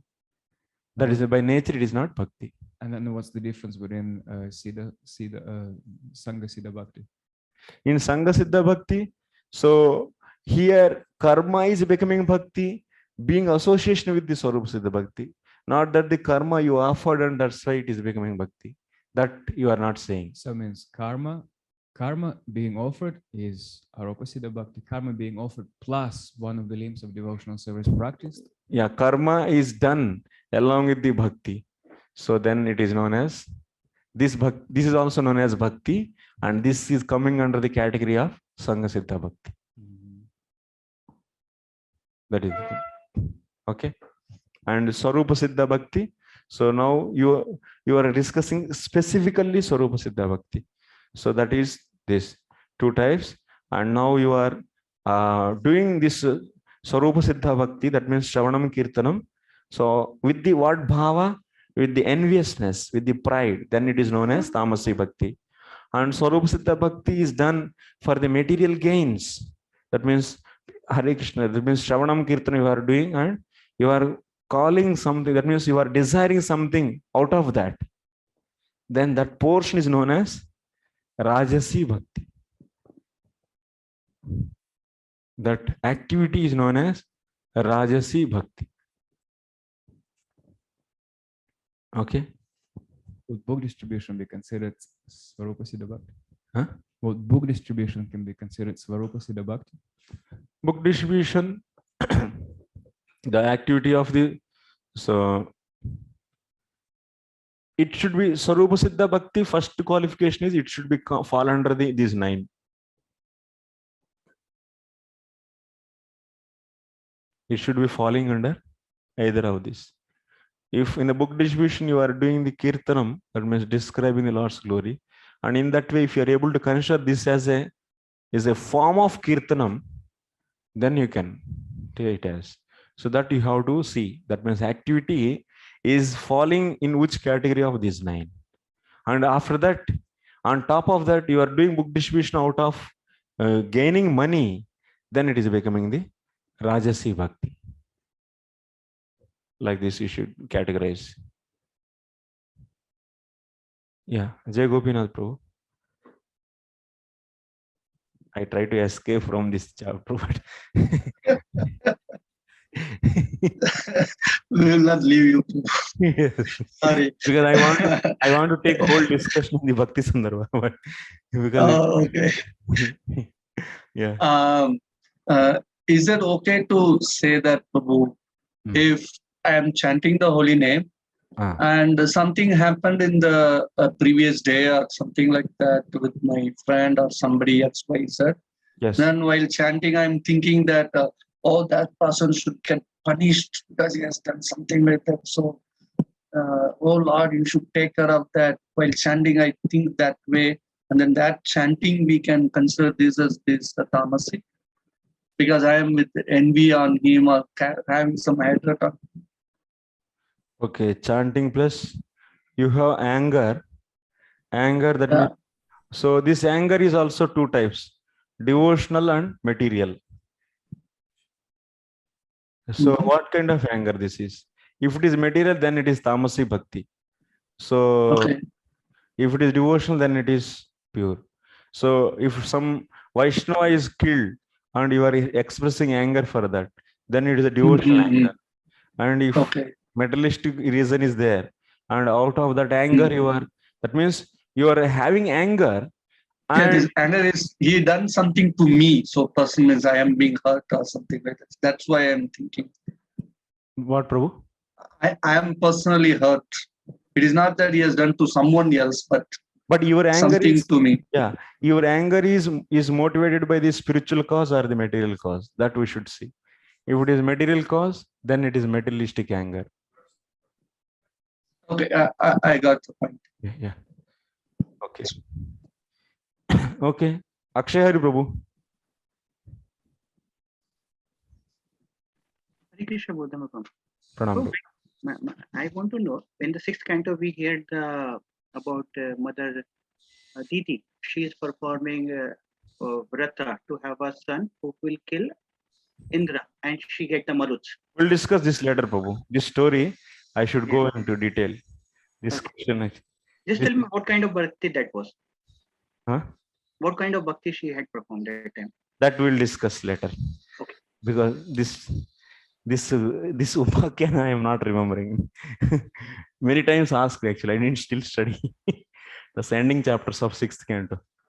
Okay, Prabhu. So next we'll continue. So this is the Rajasika Bhakti. So you are doing Bhakti, Sakshat Bhakti, chanting, hearing, so and so, for the material gain. For getting the material gain. So then it is that means you want to get this something, house, building, money, or name, fame, then it is Rajasika Bhakti.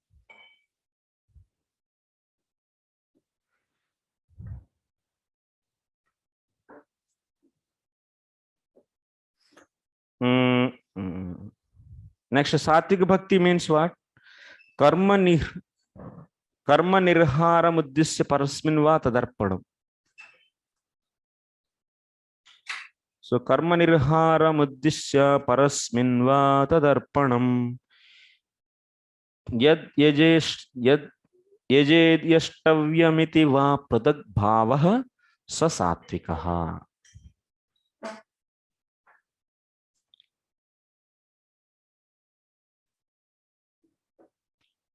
Karma nirhara means moksha muddisya. Here what?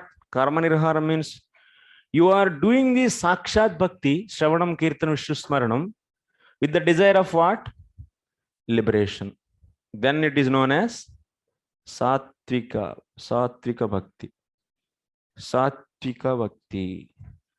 So if you do bhakti for the liberation, karma nirhara means liberation. Yeah. And also you are doing this Shravanam Kirtanam. That means I should do, this is my duty. Not out of love you are doing. You are doing out of duty. Yes, yajed yastavyam itiva. That means should be worshipped. This is my duty. With the duty mindedness is nothing but the sattva guna actually. It is my prescribed duty. Who is having this kind of conception? Brahmanical culture means what? Everyone follow their duties. So that's why even Sudras are following their duty, and that is Sudra culture or the Brahmanical culture. In the society, 4 types of people are there. So Brahmana, Kshatriya, Vaishya and Sudra. So all are following their duty, and this total culture is known as what? Brahmanical culture. Why? Because everyone following their duties. That means they are driven by what? Sattva guna actually. They are all driven by the Sattva guna. So that they will be raising their consciousness. So similarly here, this duty mindedness, it comes under the Sattva guna, and they are doing this Shravanam Kirtanam out of duty, not out of love. That's why it is kartavyam, iti kartavyam. I should do this. 16 rounds completing 16 rounds is my duty, because I gave vow. I gave vow to my Lord, my Guru, spiritual master. So I should. Mukti, that's all. That means mukti is also Salokya, Samipya, Saijya, Sarishti, all these will come. Mukti. Yeah. Goodness, that means it's performed for mainly purification of the heart, isn't it? Huh? When it's a sattviki bhakti, means the motivation is to purify one's own heart. Motivation is liberation. Then purification, coming out from from this agony of this material nature. They want to escape or come out from this material burnings. That is their intention actually. With that intention they do.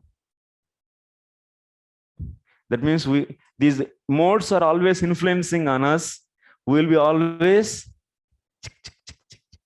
2 hours of sitting of japa, you will be traveling into all the varieties of the bhaktis.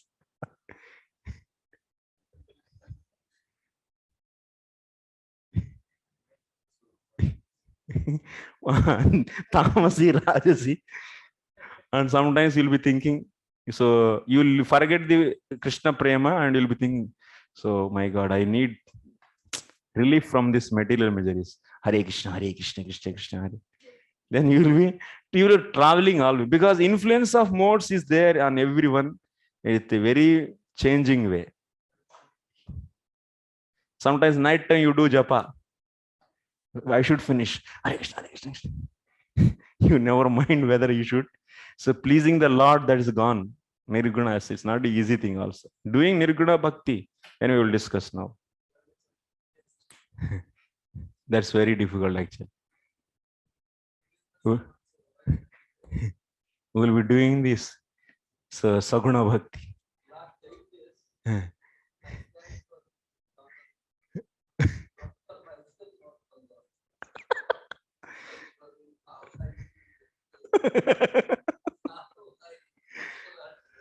Yes.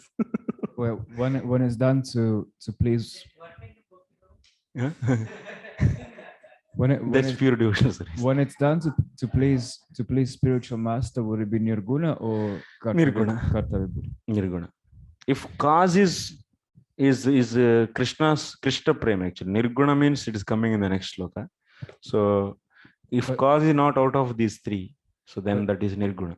But we say when out of duty, you gave a vow to chant 16 rounds, so it's kartavya buddhi, you chant your 16 We should rounds. leave that.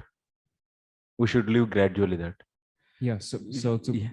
basically out of duty to your spiritual master, there would still be sattviki, not nirguna. But here also, it's my duty we are doing. There also two things are there. I am doing, since spiritual master said, I am doing for pleasing my spiritual master. But are two chances are there also. Yes.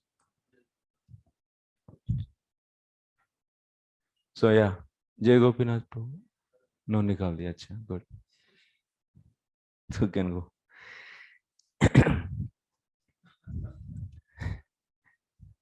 So like this,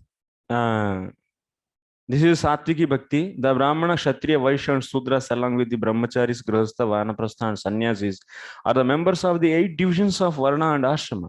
And they have their respective duties to perform for the satisfaction of the Supreme Personality of Godhead. When such activities are performed and the results are offered to the Supreme Lord, they are called karmarpanam, duties performed for the satisfaction of the Lord. If there is any inability or fault, it is atoned by this offering process. But if this offering process is in the mode of goodness rather than in pure devotion, then the interest is different.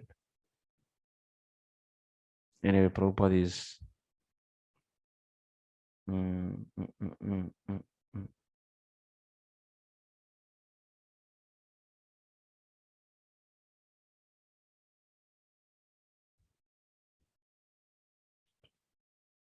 doing the Shravanam Kirtanam. Tadarpana means doing the Shravanam Kirtanam, not the fruits of the karma. There is no fruits of karma in this bhakti because it is completely Swarupa Siddha Bhakti. This is. So that's the fruits of karma, nothing is being offered here. So those are all coming under the Aropa Siddha or otherwise, so Sangha Siddha. So there is no karma thing here. Only, so we are doing this Swarupa Siddha Bhakti and offering that, the Shravanam Kirtanam for the sake of liberation. So then that is, you understood basic underline points for these three? Everyone understood? Next, 11 and 12. Madguna Shruti Matrena Mai Sarvaguhashaye Manogatiravacchinna Yatha Gangambhasombuddhau Lakshanam Bhakti Yogasya Nirgunasya Hyudahrutam Ahaitukyavyavahita Ya Bhakti Purushottame. Meghavarana.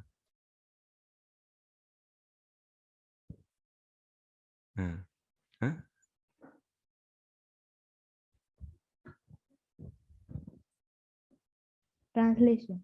The manifestation of Unadulterated. unadulterated devotional service is exhibited when one's mind is at once attracted to hearing the transcendental name and qualities of the Supreme Personality of Godhead, who is residing in everyone's heart, just as the water of the Ganges flows naturally down towards the ocean. Such devotional ecstasy, uninterrupted by any material condition, flows towards the Supreme Lord. Okay.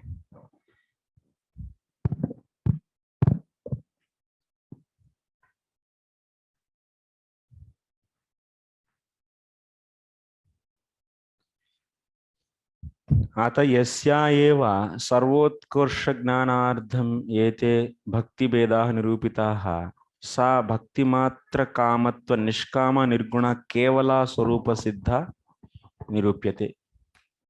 So this is nirguna swarupa siddha is also known as nirguna swarupa siddha is also known as kevala swarupa siddha. Why we discussed these tamasi, rajasi, satviki?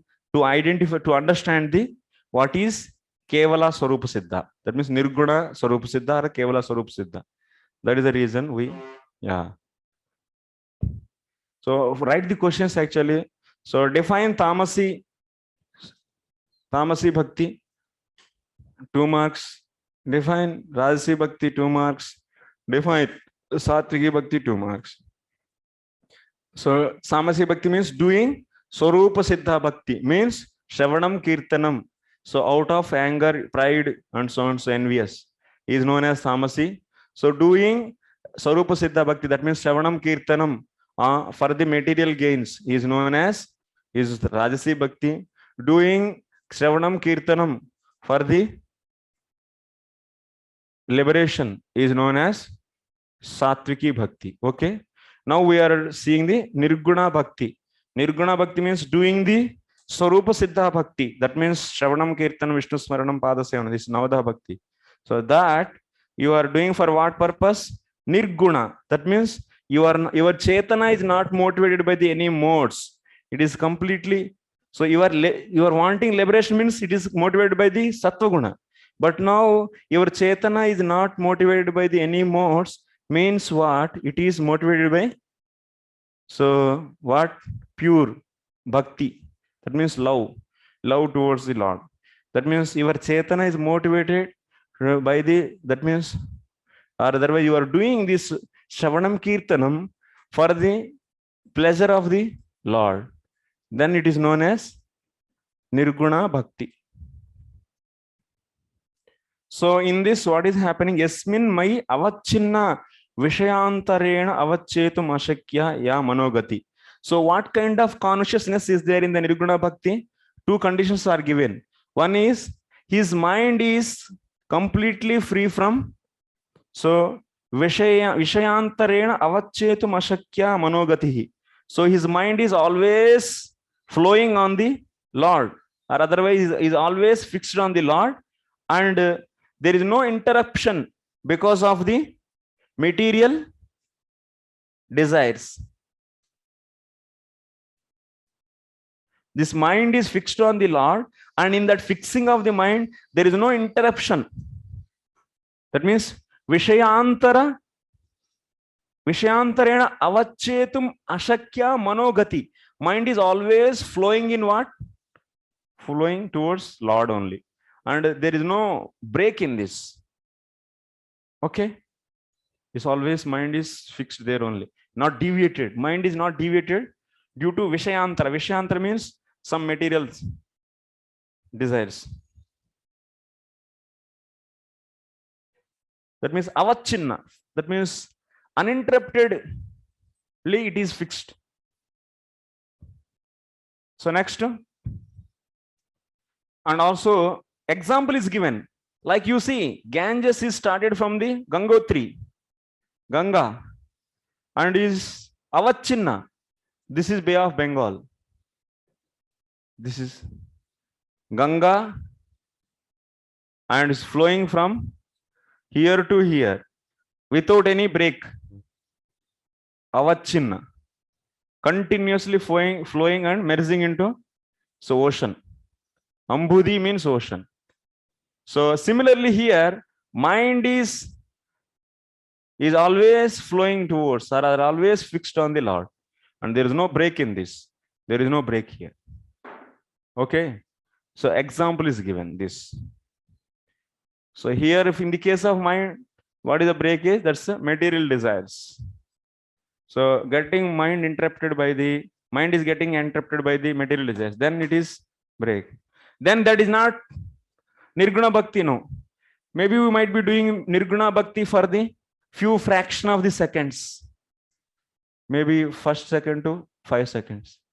In between, then after that, some material desire will come while chanting, you see. And then it may be satviki bhakti or rajasi bhakti. or otherwise you'll be sleeping. You'll be thinking that, oh, I should do my japa, I should finish. Then it is a satviki. Oh, okay, I should get something actually. Oh my God, I'm getting pain. So Lord, relieve me from these pains. Then it is becoming rasi. And it should be avachinna actually.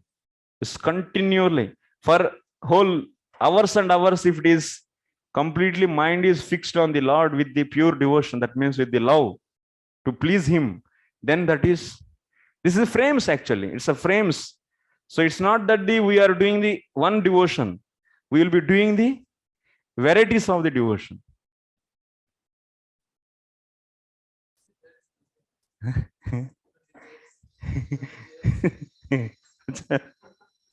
Then no japa also.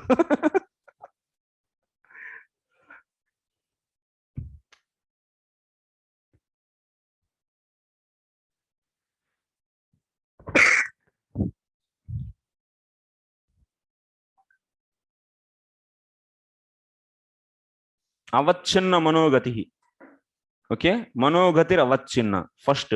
Next, and also sarvaguhashaye. There is one more point is said here.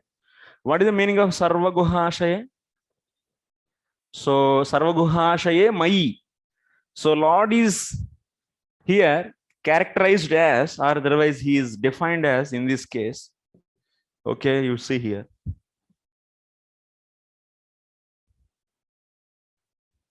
This is Ganges and ocean. Okay, this is our thing. This is mind.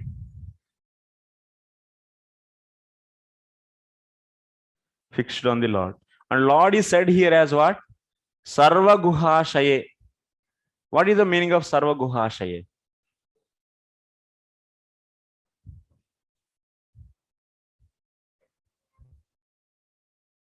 Guha. Cave. So Purvasmad eva avakrishyate chance. Sarvesham, that means here it is said.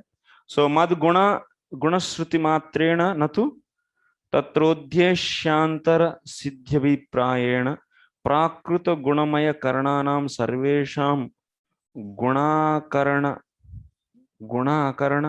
gochara padavim tasyam sete guhyataya nishchalataya tishtati. So Lord is here sarva guhashaya means sarvesham. Okay, sarvesham.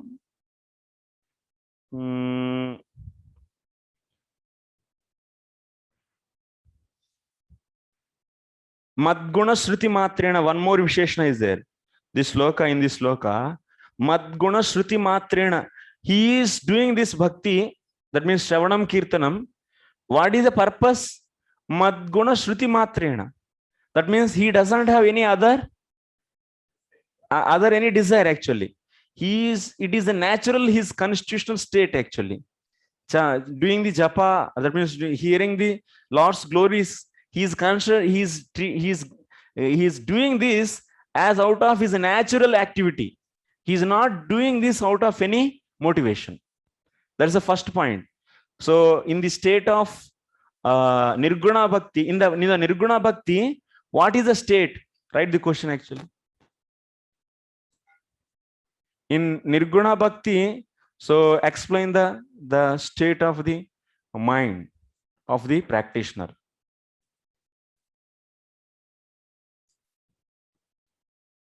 Right.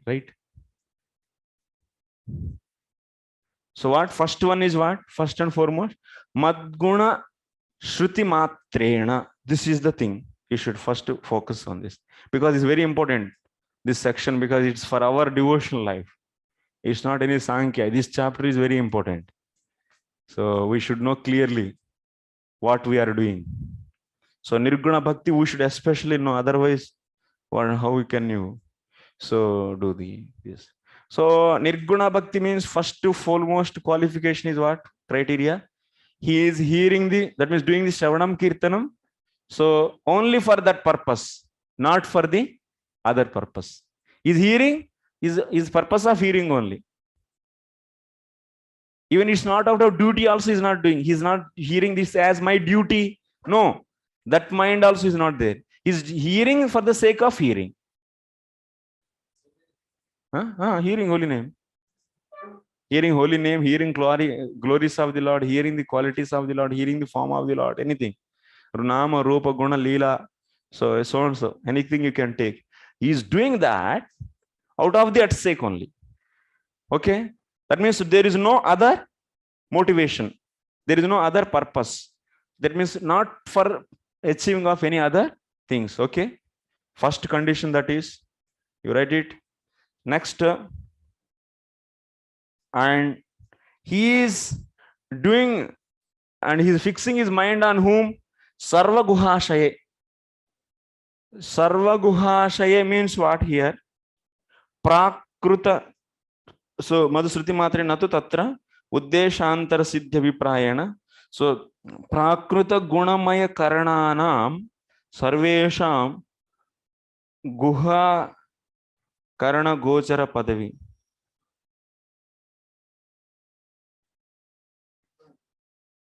Tasyam Sete.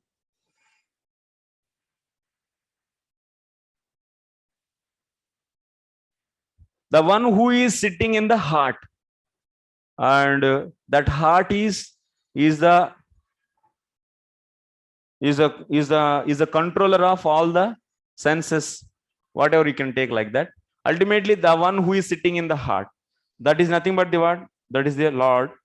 So who is completely beyond the modes. And next, anyway, that is a point. But main second point, that is a normal point only. But second point is what? His mind is also is unbroken. That is, his mind is fixed without any breaks in it on the Lord. That's why this mind is not interrupted actually, or is not deviated due to any material desires. Vishayantarena avachetum ashakya yamanogati. So this is second condition. Okay, these two things has to be fulfilled. Then that portion of bhakti is known as Nirguna Bhakti.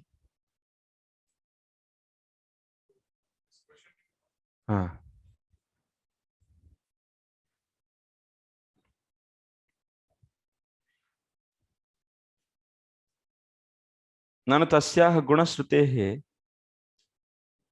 kavarth uddeshantara bhavena manogatitva bhavecha didhapi nirdeshtu.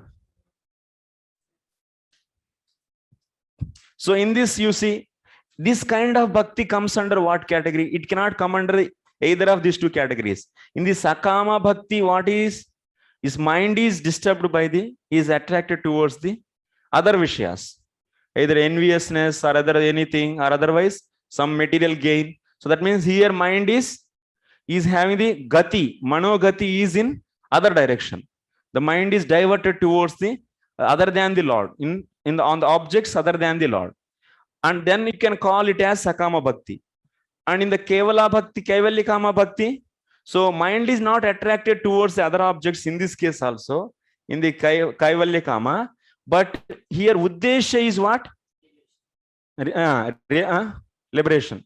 Here Uddesha is liberation, but his mind is not diverted towards any material things. Here mind is diverted towards the material things, and that's why it is Sakama.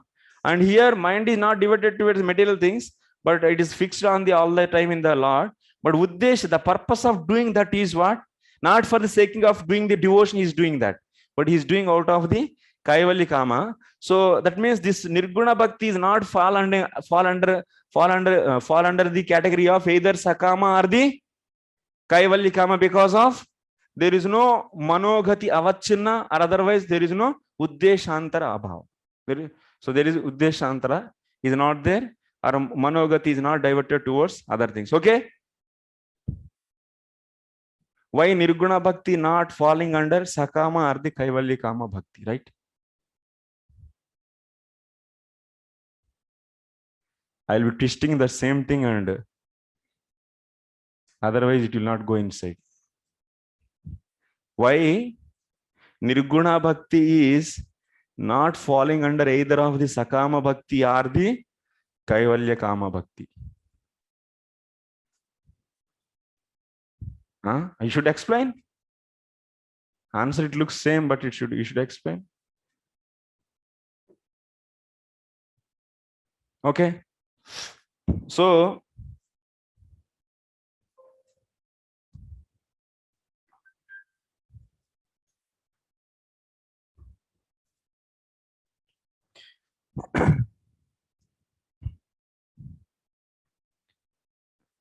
so that's why this bhakti is what?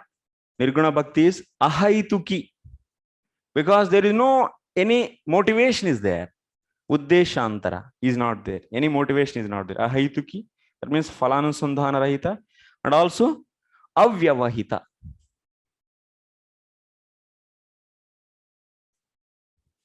So mind is fixed all the time in this, is proving that it is avyavahita. There is no break in the flow of the mind towards the Lord. So that's why this is avyavahita. And also there is no other cause. Uddeshantara is not there. That's why it is ahaituki. Now I will write cleanly here. Ahaituki and avyavahita. Bhakti is simply saying the same thing, whatever we discussed. Ahaituki, that means this Nirguna Bhakti should be done in, what are the two eligibility criteria for the Nirguna Bhakti? One is Uddeshantara Bhava. That means there should not be any motivation, should not be there behind doing the Shravanam Kirtanam. The only motivation should be doing that only. That's not, you cannot say doing the Shravanam only for purpose of Shravanam. So that is what, that is also termed in the language of what language? Ahaituki. Okay. Clear? Second one is, in this case, mind is not at all interrupted. That means towards any material desires. So that's why it is what? Avyavahita. That means uninterrupted and unmotivated. Wow. Unmotivated and uninterrupted devotional service. Then that is known as Nirguna Bhakti. These two conditions. That is only said. That means this is a sloka you are always say, uninterrupted, unmotivated devotional service. So that is Nirguna Bhakti. This is the place it is established. Okay, Jai Gopinath. Could you explain this Ahaituki and Avyavahita. Okay. Yes, bro. So Ahaituki. So what we are demanding, the two criteria for the Nirguna Bhakti. One is one should do the Shravanam Kirtanam. So without any motivation. That means it is Ahaituki. Okay. Okay. And next, mind should not be manogati. That means the flow of mind should not be towards any other things, material things. It should be always flowing in towards the Lord only. Like Ganga flows always towards the ocean. So the same way, without any, that means diverting towards any other things. It is finally go and merge here only. If we go to different areas, ultimately everything go to the ocean. Similarly, mind always should go to the should fixed on the Lord. Then this is known as avyavahita, no break. That means sometime now first, second, third, fourth, fifth, first, second, third, second, fourth, second, fifth, second, first, second, third, second, mind is fixed on the Lord, but in the fourth second, then it is fixed on the some material gain. Then it is not the avyavahita. This total is not known as the Nirguna Bhakti. Only this much is Nirguna Bhakti. Because this much period of time only you are able to do the Nirguna Bhakti.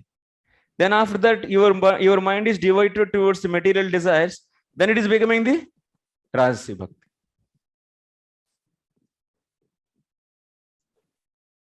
So we have to achieve our state day by day, day by day. This period should be increased.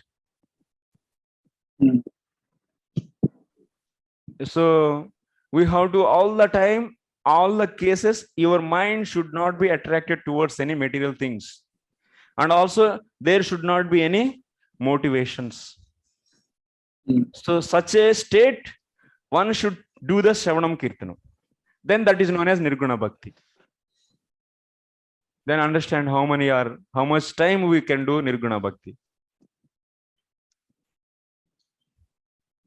Prabhu, sometimes we do devotional service for ourselves to stay firm in devotional service more and more. We have that prayers inside. So what we can say, that kind of thing, that we have our motive of we becoming fixed in our devotion. So how we consider that? Is that also a Sattvika, or it comes in the Nirguna? If you are, that means doing prayers, so to express your meekness or your inability is also comes under the limbs of the bhakti. Yes, it is not a separate material thing actually. It's a prayers is equal to the kirtanam only. And that prayers you will be offering yourself as like Vaishnava prayers. So I am a fallen soul like that. So Narottam Das Thakur or anyone is writing there, or Bhaktivinoda Thakur in their poems, that is known as prayer. That is a direct kirtanam only. Kirtanam means not just to glorifying the Lord. Kirtanam is also expressing your inability. It also comes under the kirtanam. Yeah. Yeah. After hearing this, we can understand how we are so much into modes, and then we have to, as you said lastly, we have to increase this Nirguna Bhakti every day, day by day. It should increase, even at least by seconds. Yesterday I was doing 5 seconds, today 6 seconds. Then like that we have to keep increasing. Thank you. Okay, Akshay Hari Prabhu. Thank you, Prabhu. Oh, this Sarv Guhashaya. Can you explain one more time? Sarv Guhashaya. Guhashaya, I gave the rough meaning, Prabhu, not the Guhashaya means who is situated in the heart. That is known as Paramatma, as Lord actually. So like that. How it comes in this definition fits? Where this term fits in this? This term is not taking, we are not taking any special consideration here. Only two terms we are taking into account. One is the Madguna Sruti Matrena, and another is Manogati Ravachana. Yes. Thank you. Okay, bro. Let me finish this sloka. Okay, after that we can go. Sorry, 2 minutes late. You should directly speak. So Nirguna Bhakti, actually, Kanishta Adhikaris can perform, or only Madhyama and Uttama? We have to see that it's a very complex system actually. Kanishta is a stage actually. So like you see Uttamadhikari also, he comes to the stage of Madhyama. So if he is fulfilling the conditions, then he is known as Kanishta, and he is fulfilling the conditions of the Madhyama, then he is known as Madhyama. You're understanding? So I am not seeing the entire life actually. So I am seeing the instants actually. Instead of going to the entire life, it's not defined like that. One who is doing this bhakti in the life is not explained. So you should see the just all the conditions for the Nirguna is satisfied, then it's Nirguna, that's all. If he is doing. And maybe that person sometimes is forgetting all this knowledge and once again thinking that, so there is no Lord in the other living entities and he may be falling. So that's why I see these are all stages, or these are all these types of bhakti as the portions wise only I see, not by the person wise. You're understanding? I am not dedicating these to the persons, because that is not said anywhere actually. Yeah. The samples, take this sample, and if it is satisfied by him, then in this portion of time he is doing the Nirguna Bhakti. Like that only I consider actually. You're understanding? Because nowhere you'll be seeing that, so Nirguna Bhakti is done by these people only, is not said anywhere actually. That's a condition is not discussed. That means in the whose case Nirguna Bhakti is done is nowhere said. That's why we'll also seeing like that only. If someone is satisfying, maybe Kanishta, Madhyama, or Uttama, then he is doing Nirguna. Like that. That's the best approach actually. Because in your practical life also, you cannot say that you are always in the one level, and still we are sometimes affected by the modes. And unless sometimes you are so also able to fix. Because even if you see in the dhyana, so dhyana tailadhara, that means continuous of flow of mind, may not achieved by initially. Initially, even in the dharana stage, so even in the Ashtanga Yoga also is the same technique. Their dhyana is broken many times. Initial periods of sadhakas, initial phases of his life. So samely where sadhakas, so sometimes it's fixed, sometimes it's not fixed. So that's why I don't consider that only one bhakti in anyone's case. Yeah. So Jai Gopinath Prabhu. With regard to the last question, can we say that the percentage of Nirguna Bhakti proportionally varies from Kanishta, Madhyama to Uttama, the level of Nirguna Bhakti they perform? Can we assume or say that? We can say this based upon Anartha Nivritti actually. Instead of going for the stages, so the amount of offenses are destroyed in the heart is directly, that means this fixing of our mind on Nirguna, that's a Nishtha actually, or fixing completely. So that depends upon the anarthas, the amount of anarthas cleaned in the heart. That is the best way of dealing the things of this. Anyway, this stages of the bhakti and types of the devotees and types of the bhakti. This is a very important section actually, and completely so clearly understanding this. Still, I am also in the journey of understanding, so I am not completely expert, but at least whatever I am able to understand, I am expert. Yeah. Because our books, if you see, Vishwanath Chakravarti is classifying based upon various levels of the Anartha Nivritti. That means amount of the offenses cleaned in the heart. Based upon that, he divided the stages. So that is one way of classification. Here you will be seeing the intention and also the fixing of the mind. Based upon this, here this Suddha Bhakti is Swarup Siddha Bhakti. Here Bhakti Sandarbha Bhakti is defined as Aropa, Sangha and Swarupa Siddhi, like this, Swarupa Siddha. And also you'll be seeing the Kanishta, Madhyama, Uttama Adhikari, that also we see in the coming sections. So understanding and once again applying and seeing, so it can be even, it's a still open area, that is. So that is really our area. We have to enter into this area and very scrutinizedly and should understand these things for our upliftment in the devotional service. It's very important. This is the most important section for us. So we are conducting this course for the sannyasis actually. So we developing the curriculum for Sannyas College, ISKCON Sannyasi College. So in that, this is a course. So it's in the process actually.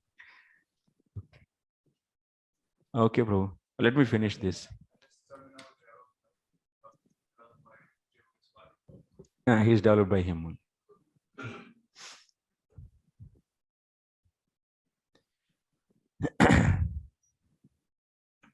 So the basic principle of this unadulterated purport I am studying, pure devotional service, is love of Godhead.